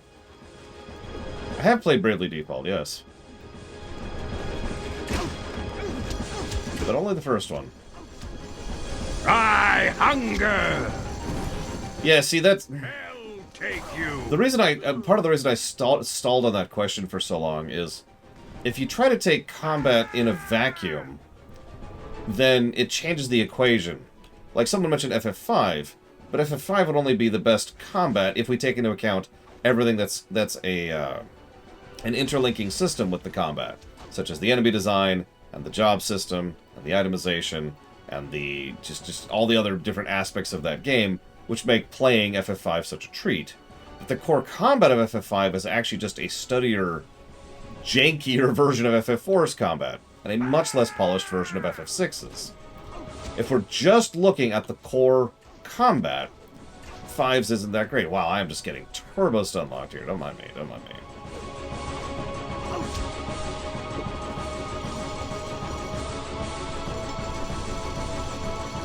Having said all that, 5 is a good pick. But again, turn-based, or ATB, but whatever. Have we looped? I think we've looped.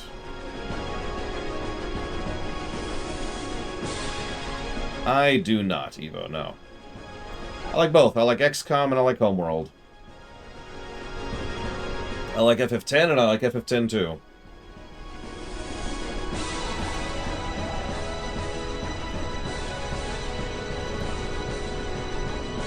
Oh, sorry.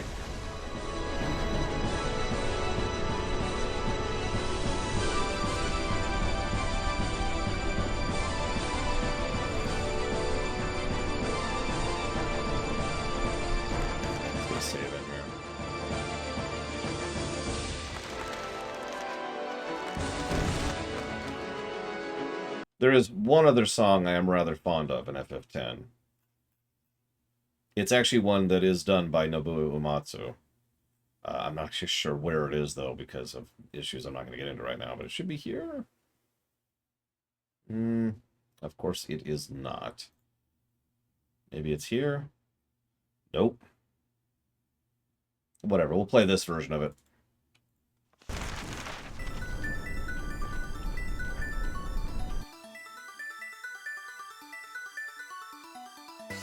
That's just madness, Evo, and clearly doesn't exist.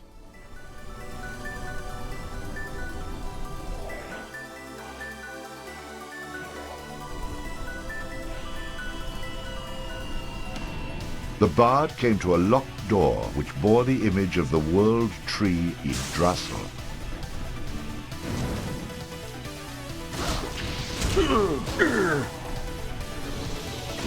I hunger!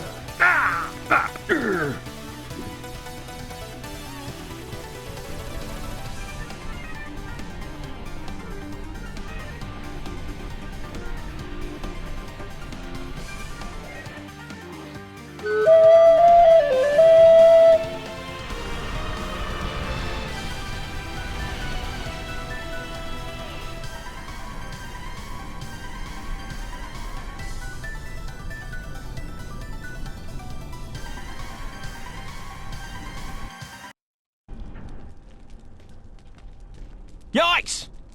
Oh, I was expecting someone a little more human, I guess. But you humans place too much emphasis on looks.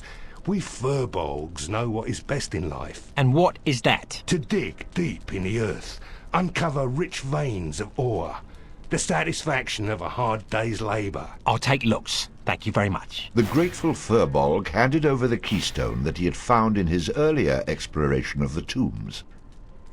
Thanks. Stand your ground. Attack!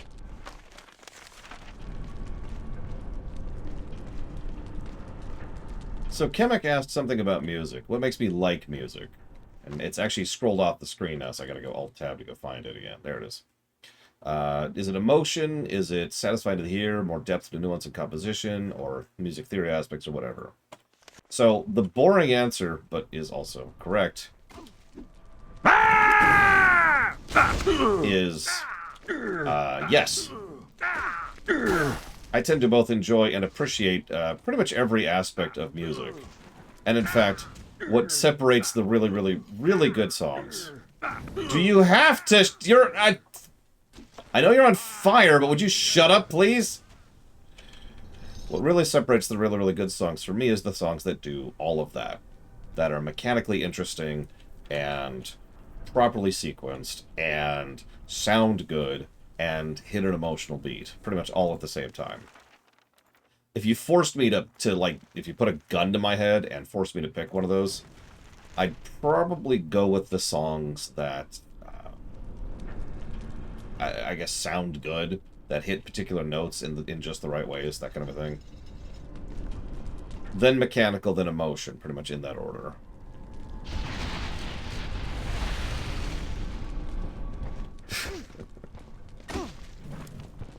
Yeah, no kidding, Blade Jamal. There are a few songs that hit all of those beats. Come on. Oh my god. The worst RPGs I've ever played? Secret of the Stars.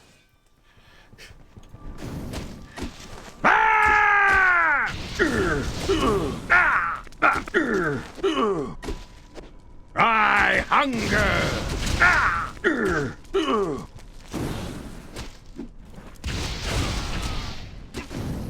Hell take you! So I know you don't quite get the joke, but we streamed Secret of the Stars not too long ago. And it... Oh, I just paused the music. And it is the worst game I've ever reviewed.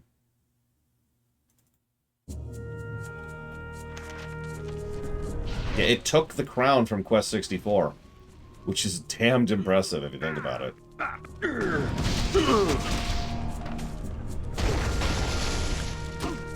Hell take you!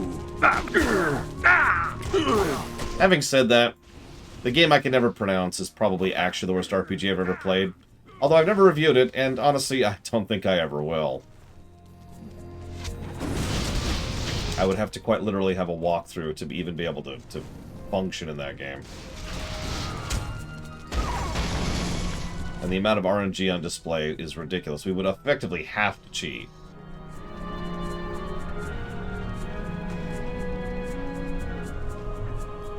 And by cheating, I mean save stating.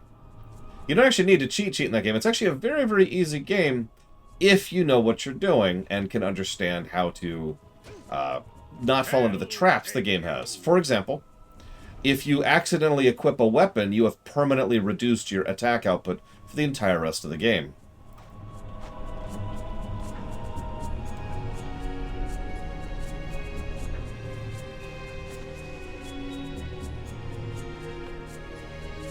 I never thought I'd make it out of there alive, and I owe it all to you.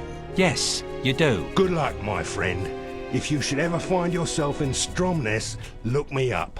I owe you one. I'd prefer a more tangible reward right now, if you don't mind. Oh, you kidder. Farewell. Hey, I'm not kidding. You better have something for me, or I'll drag you back here and stick you behind the ice. And he's off. The bard journeyed through the tomb of the undead Jarl, and emerged once again into the light. That was quite unpleasant. Last time I take vacation suggestions from a trowel. Your unpleasantries aren't over, me lad. I see you have me sword. Now hand it over.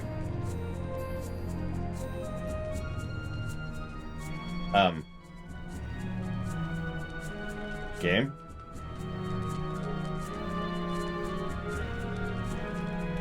Speak of the devil. Hi, it's me. And must I remind you of me gish? But as promised, it will be lifted once you give me that sword. Ah, the sword. I agree. It does belong in your possession.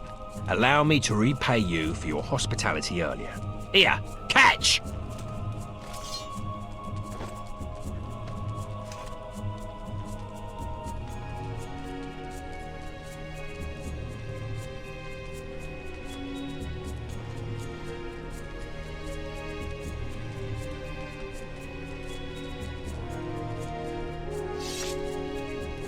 Oh, not very good reflexes at all, my friend.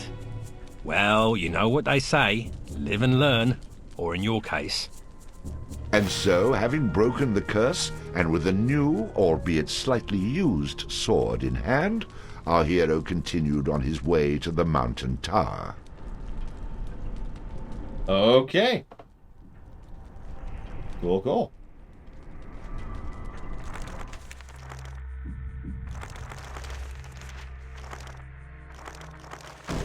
Probably not, Evo, but we'll see. We're judging case by case here a little bit.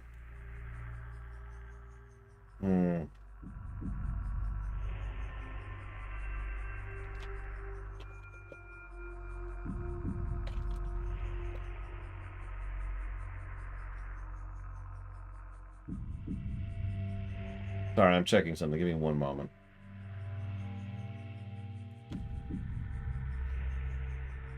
Let's see. A song I didn't like originally, but then grew on me.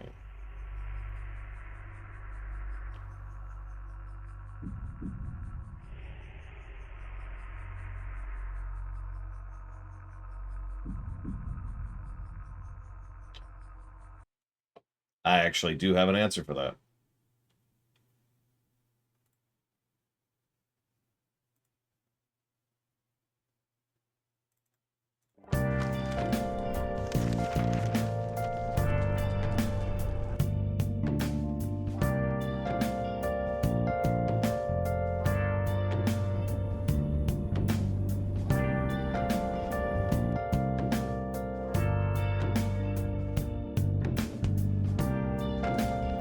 As the bard strove to perfect music for this and rescue the princess, the enemy grew ever more desperate to put an end to his efforts.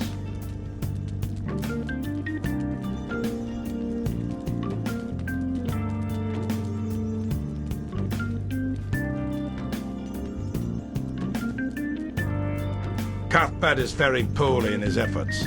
This bard has already evaded one of his traps and has reached the mountain tower alive. Lou should be able to handle him, but take some of the brothers and ensure he does not leave the tower alive. Yes, my lord. See that you don't fail. Use any means necessary to stop him. You know what's at stake. We will do as you command.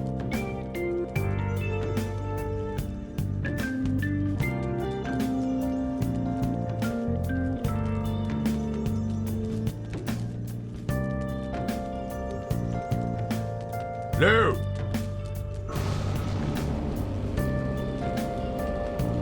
Pan has fallen. I would disturb your vigil for no other reason. I always thought he was soft. So this man that defeated her, he's coming to pay me a visit next? He's almost there now. It's been a long time since I've had a challenge. This should be amusing. Do not underestimate this man, Lou. He is formidable. As formidable as me? I doubt that. As unlikely as that possibility may be, I warn you once again to use caution. I'm sending some of my servants to aid you in case. Don't insult me! I'll take care of this problem and I will do it without your aid. I'll speak to you again once he's dead. Insufferable man. Still, Such men have their uses, do they not, Finnick? Uh-oh. I was wondering when you'd regain consciousness. I was rather hoping I'd be spared your company for a while longer. You haven't changed much. You never did have anything resembling manners. My champion is going to free me, Finnick. I've finally found the right man. That remains to be seen. If he's too much for your men, perhaps you should go see to him personally. Silence! Or can it be that you must maintain proximity to this prison you have me in? That you're using much of your own power to keep me locked away? Do you have enough power left to defeat the bard when he reaches you? I wonder. Enough! I've more than enough power to deal with both of you, princess. See that you remember this.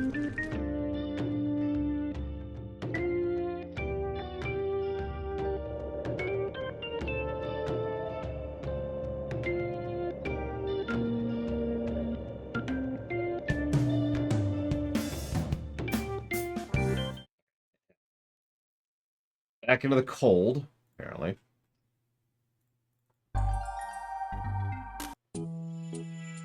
Perfect music for this.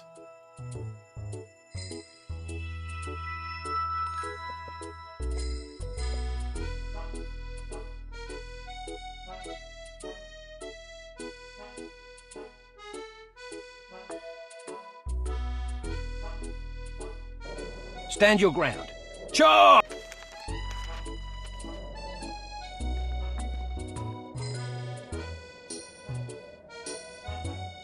Hi.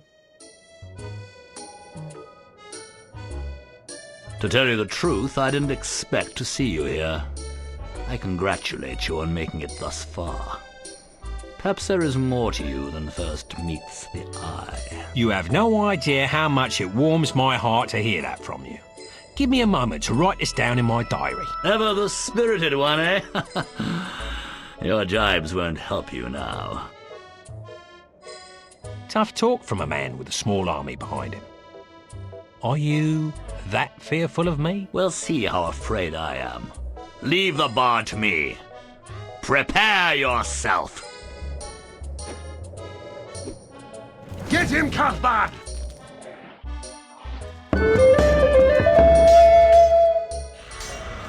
Thank you very, very much, Linkelda. Show him what for! And welcome to the 2-Year Club. Like an old woman! Better than fighting like a trowel. 12-to-1 odds against the bard. Any takers? If you happen to know what you want to put that anniversary sub towards, please let me know. Another one down! Smash him!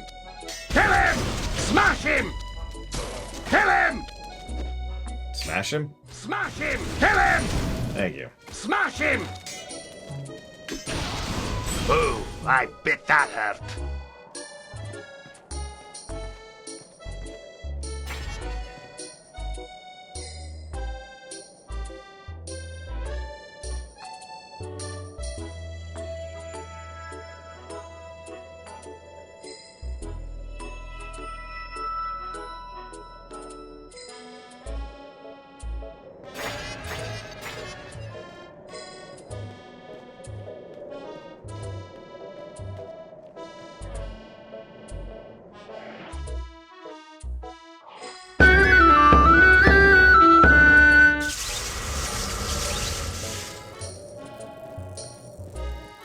Kidding.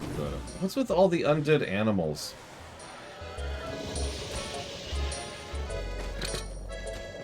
I don't know if I can imagine a game like that, Yura.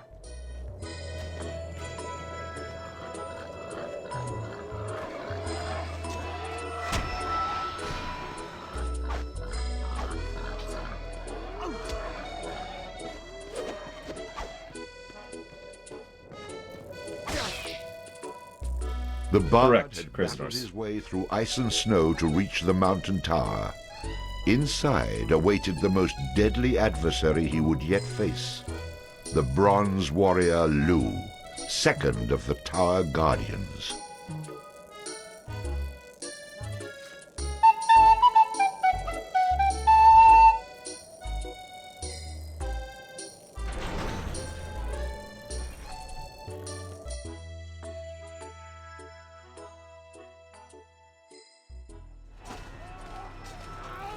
See if we can actually get through this dungeon before the lunch break.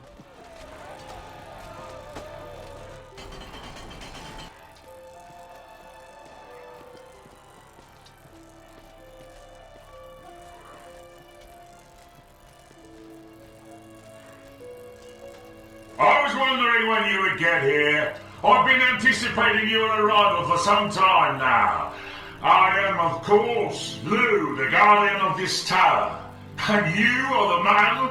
The digging old hern? You seem a bit soft to me. Obviously, a matter of opinion. Look, can we just get this over with? I've a princess to rescue, and the sooner you go down, the sooner she'll... Well, can we just get this over with? Princess?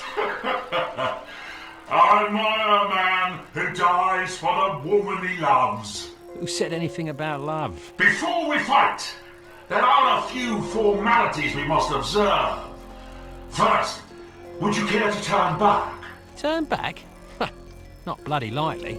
Not after everything I've been through. Turning back is not an option, my friend. I was hoping you'd say that. Behold my arena!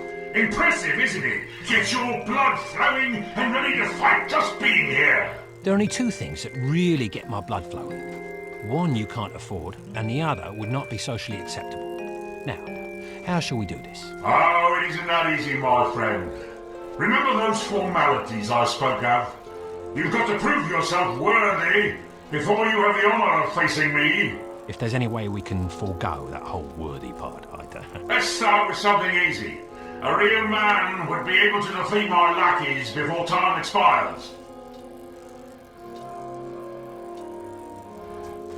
Okay. Oh, I don't have a weapon equipped.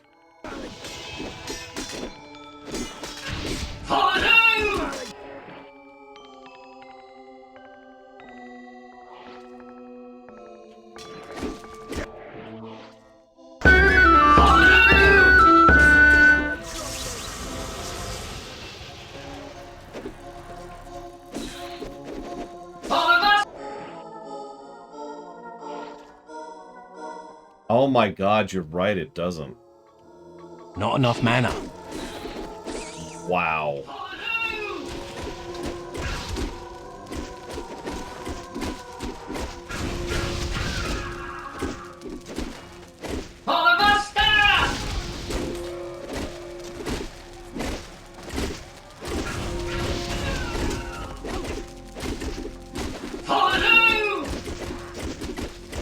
For a bit of perspective, they could kill me in about 6 hits if I wasn't invincible.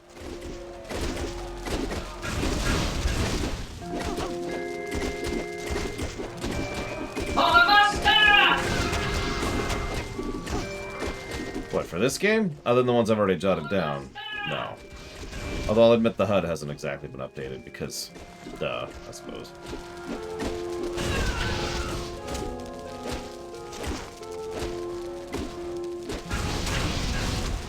I mean, imagine redoing this over and over and over and over and over, Evo. And over. Because we, die or run out of time for both.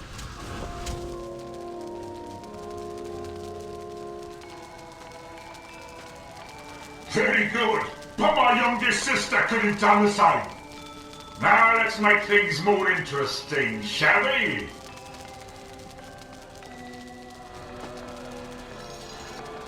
Really?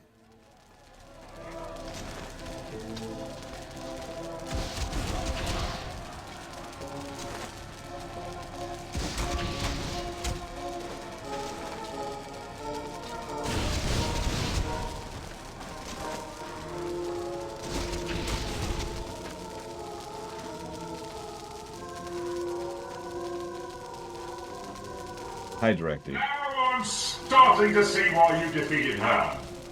Let's see how good you really are. Really? I was just thinking to myself, it might be mean to give this one encounter a negative by itself. And then I realized, no, that's not how the system works. By design.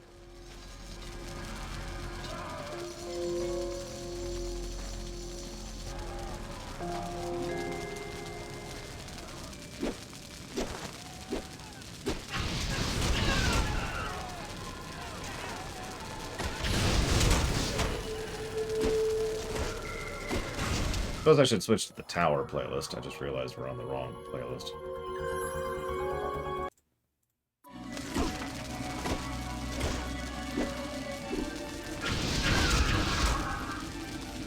Yeah, the combat... I know I've said this so many times, and I'm going to say it in the end of the outro, at the end of the highlight reel, too. The combat reminds me so much of Wasteland 2. The perfect combination of brutal and boring. Really easy to screw up, really easy to die, and extremely unengaging.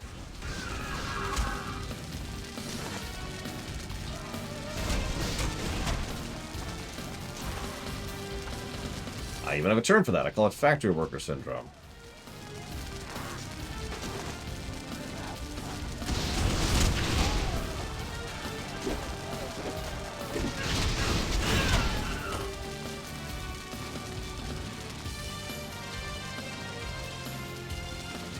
Nicely done, very nicely done.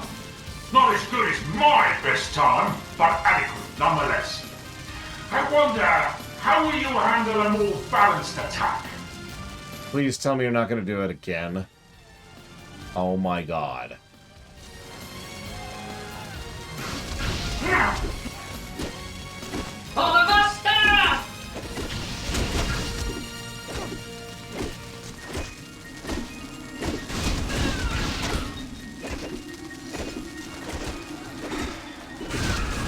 I would say no, Evo. Factory worker syndrome is actually somewhat uncommon.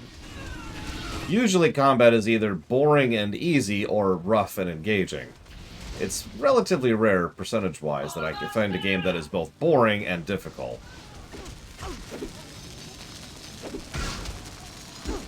This game is absolutely getting the game!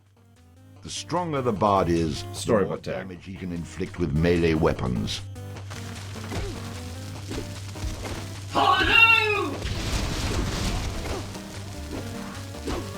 Like, this is a legitimately enjoyable game on the narrative axis. It stumbles, and there's a lot of the jokes that don't land, and there's some cringe here and there, but God's sakes. It's at least a story I'm enjoying.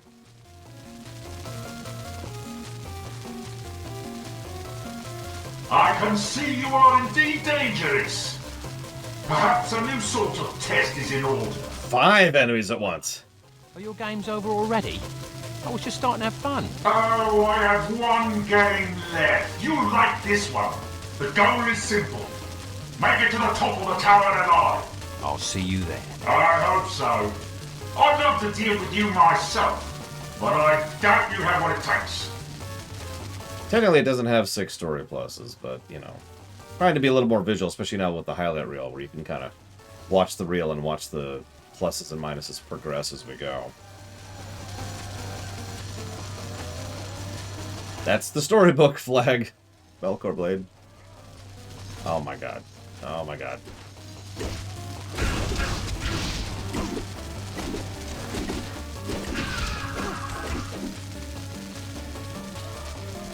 You don't have to lie, Melkor. It's okay. I haven't been really on my game. Last night I was tired, and today I'm still suffering from some pain issues. So I'm probably not exactly being super entertaining right now.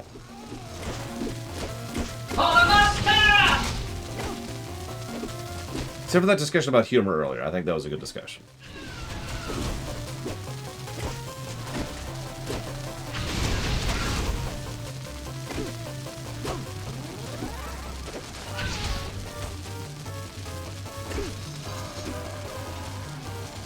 Yeah, several times even. Actually, semi-frequently, I would even go so far as to say. Hang on. Let's do something here really quick.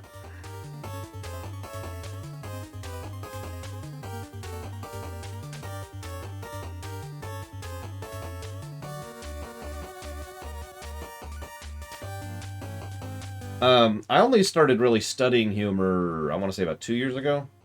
It all started with the Spaceballs rumination, which I walked into, like, what the hell am I supposed to talk about? And then I started talking about, started studying aspects of humor from there, and then drifted into studying other aspects of humor, because like I said, I find it fascinating. So it is relatively new, yeah. Not really on purpose, though. new field? I don't know.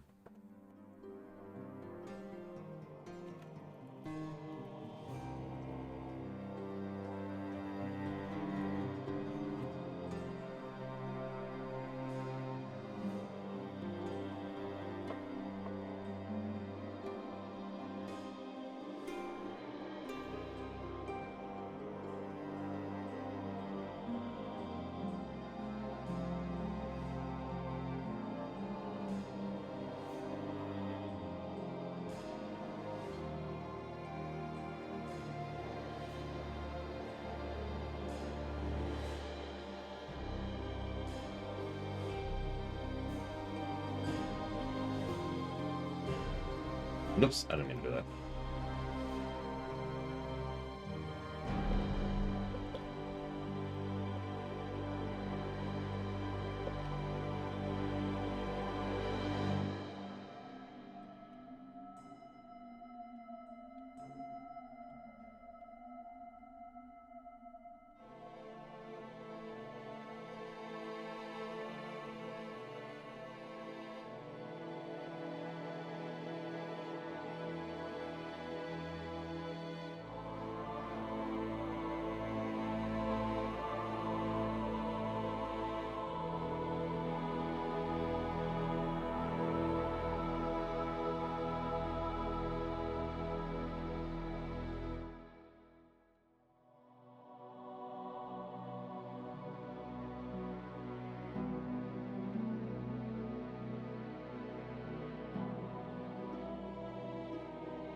Three, I want to say, Pillars of Snow.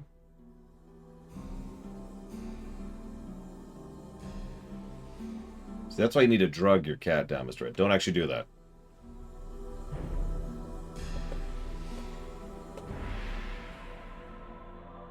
I mean, I kind of get that one, Yura. Except for they'll make friends laugh. I don't make anybody laugh. But my sense of humor is its own thing.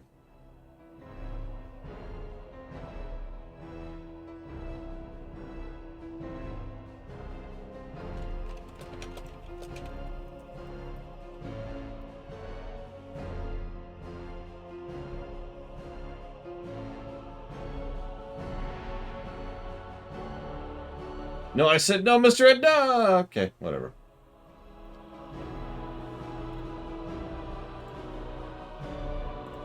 Okay, and we're actually down to 13 negatives down here. There are, however, several... So the HUD is now up to date, but there's several other negatives I'm debating. Namely, the combat, the enemy design, the enemy variety, the lack of music, the interface problems, the audio balance, the difficulty curve, and the audio spam. All of which are guaranteed at least one negative. I'm going to get rid of this one. But the question is how many negatives all of those will be, which, of course, I don't know yet and can't until we get there. That's why those haven't been codified yet. So, let's see if we can actually beat this stupid tower, shall we?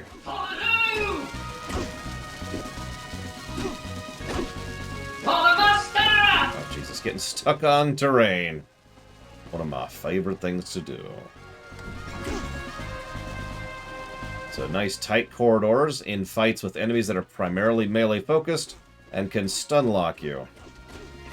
I don't know what else to add to that.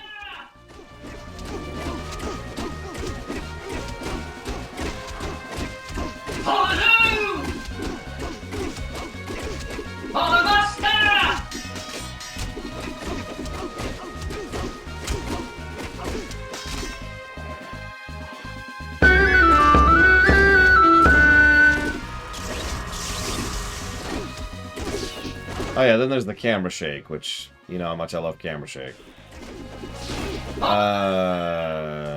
Sure, I know how to do that.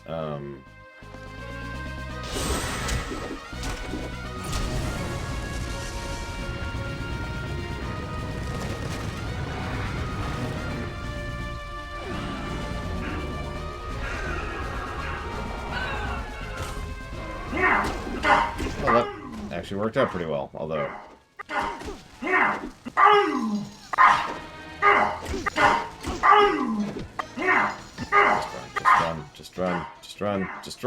Just run. I would love to beat this game today, time loss, but I don't think that's physically possible. Even with cheats, it's just taking too long.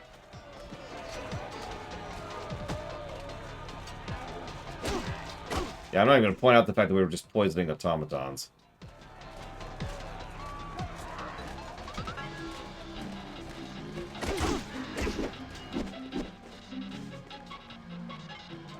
Oh, God.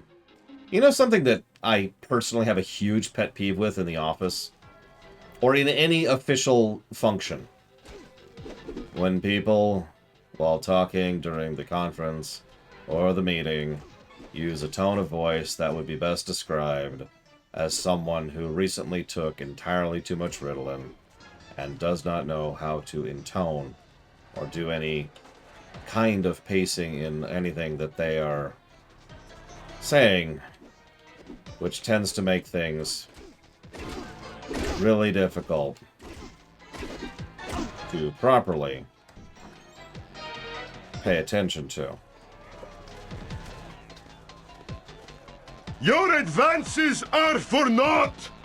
I guard this lever, which controls these gates, by which you cannot pass. Why do you guys always put a lever to a gate in front of the area you're trying to protect? Try putting it behind the gate. Next you'll be telling me the keys to the doors are hidden in some random chests throughout the tower. There are no keys, only levers. And the lever is here because... damn me for a fool! You're right! Don't be so hard on yourself. I've seen it before. It's a pretty common error. Let me put you out of your misery.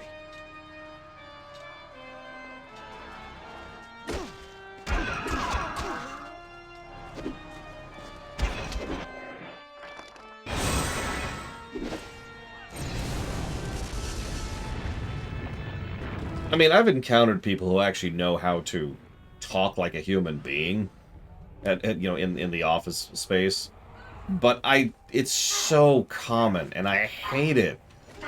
It's not even the L-core thing, because if you pay attention, L-cores have a very particular cadence and tempo to their speech, which helps to make it so they aren't actually boring to listen to. By contrast, the people I'm talking about pretty much do the exact opposite of that. And again, it makes it legitimately hard to pay attention to anything they're saying because they're talking so badly.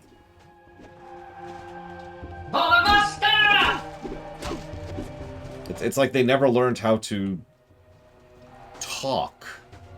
Which is a weird sentence to say, but I don't know how else to explain that. Like, you ever meet someone who doesn't just have an absence of charisma, but actually negative charisma? In, like, a presentation, or a meeting, or a speed run, or an elected official. I've seen a lot of people who are doing, you know, legal stuff or governmental stuff, and they couldn't out-charisma an empty bag filled with a dead rat. You can quote me on that. Oh, Jesus, that sounds terrible, Spartan.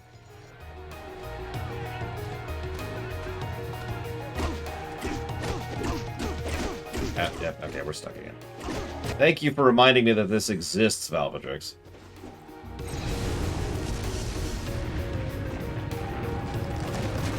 Yes, schools, offices, and governments are the three biggest places I tend to notice that. I mentioned the speedrun thing because a huge pet peeve of mine is when you have a really good speedrunner who is presenting their own speed run, and they have the aforementioned dead rat problem.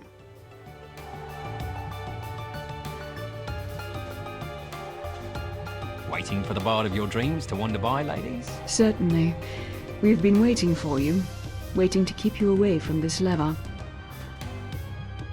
I was getting ahead of myself when I called you ladies.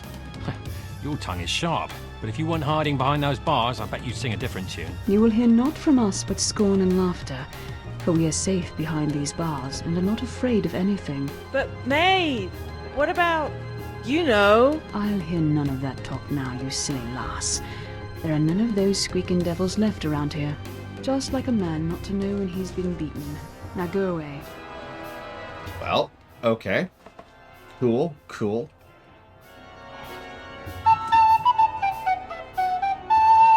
And yes, that's Jennifer Hale. Ah! It's a rat! I can't stand the squeaking little buggers. Get me out of here! But be brave, girl. That wee thing cannot hurt you.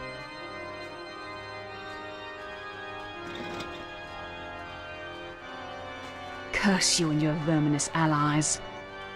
Once again, the bard oh so valiantly overcame his foes. It's a gift. Yeah, that, speaking of bad voice acting, which is funny because there's actually some really good voice acting in this game.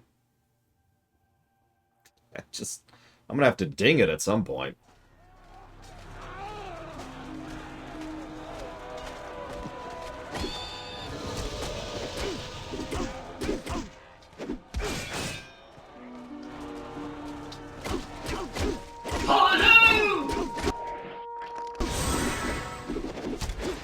What's Hune's level 3 attack do, out of curiosity?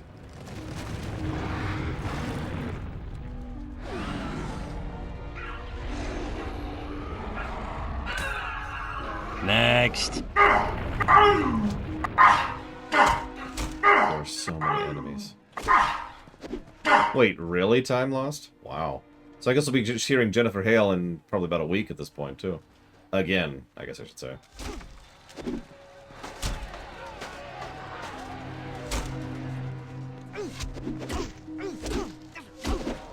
Oh my god, this game.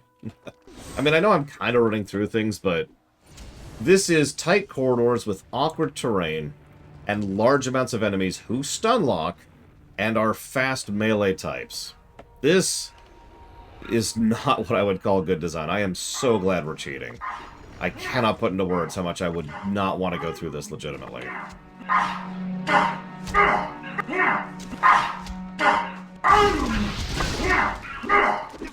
Like, they don't even have that much health, but good god. I take it you didn't care for it, Yura. I'm sorry. I mean, John Rice Davies is John Rice Davies, so... Forgive me for being repetitious there. Yeah, the knockback, if it was just them hitting you, it would be merely terrifyingly dangerous. The fact that they do the knockback and the pseudo-stun is just, Oh, God. One of my favorite examples of a not particularly well-designed encounter thing is one of, I believe, actually the first side quest you can find in Pathfinder Kingmaker, or whatever that game is called, the first Pathfinder game, is a bunch of swarm spiders. And for those of you who don't know Pathfinder, swarm is actually an enemy type, so they follow slightly different rules. And they will murder your face off. Especially if you're unprepared, like, say, I was. Oh my god. Really? Okay.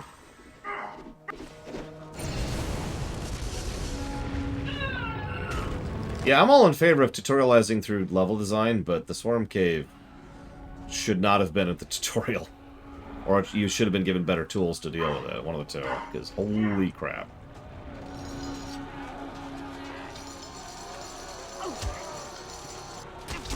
Alright, this is getting ridiculous. Let's test something, shall we? We like testing things, right? Charge! Over here! Attack!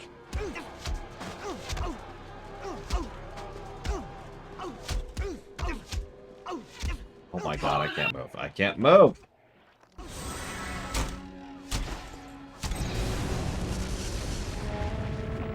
Apparently we're just kind of Ultima spamming our way through this at this point. See you around, time lost. So does this do more damage? Question. Nope. Cool.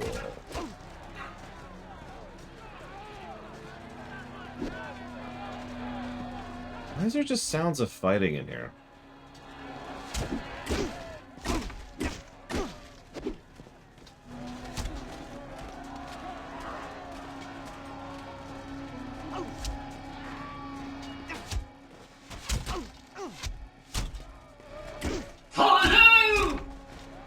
Oh, a good time to mention, I'm actually pretty turned around at this point.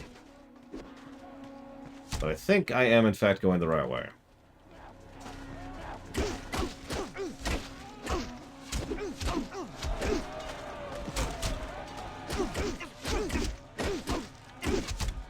Trying to work with the knockbacks here.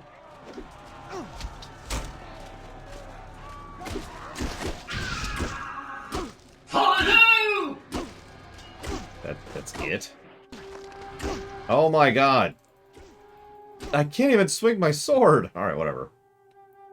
Our brave hero fought his way to the summit of the tower, and before him stood the flame that he must extinguish. Unfortunately, before that stood Lou, who would not give in without a fight. You've made it, I see. No taunts now, eh?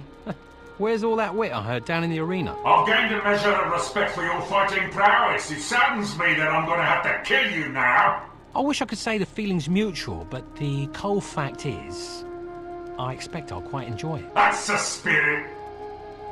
That's not the... Okay.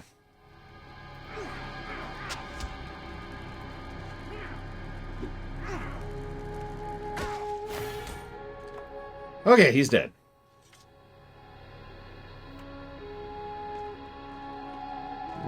Let's go with wobble. Pillars of snow. Final answer. Wobble, wobble, wobble. Wibble sounds weird, and weeble sounds terrible.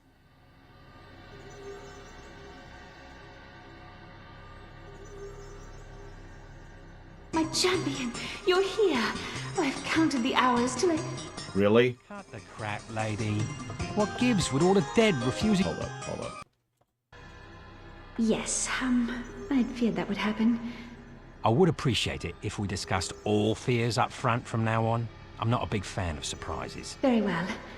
I should tell you that the denizens of the underworld are rising up, trying to put an end to your quest. Why are they after me? They know it was you who defeated Han.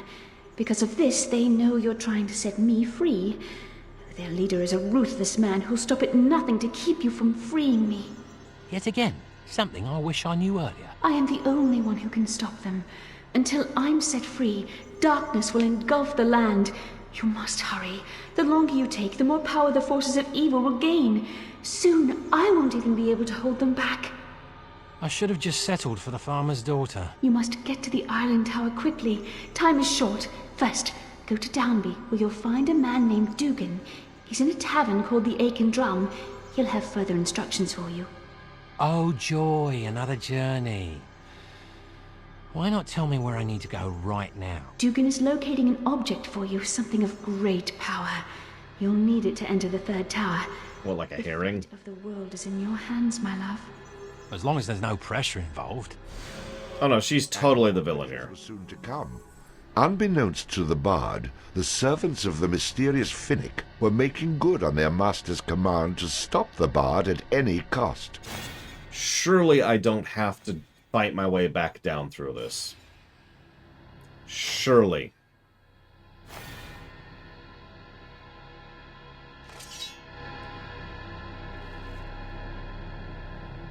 Come to me.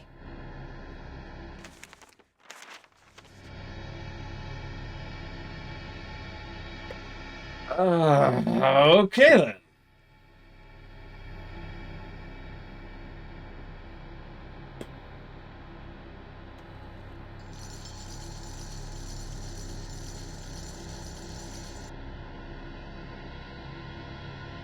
I'm actually lost for words. I'll be back after the lunch break.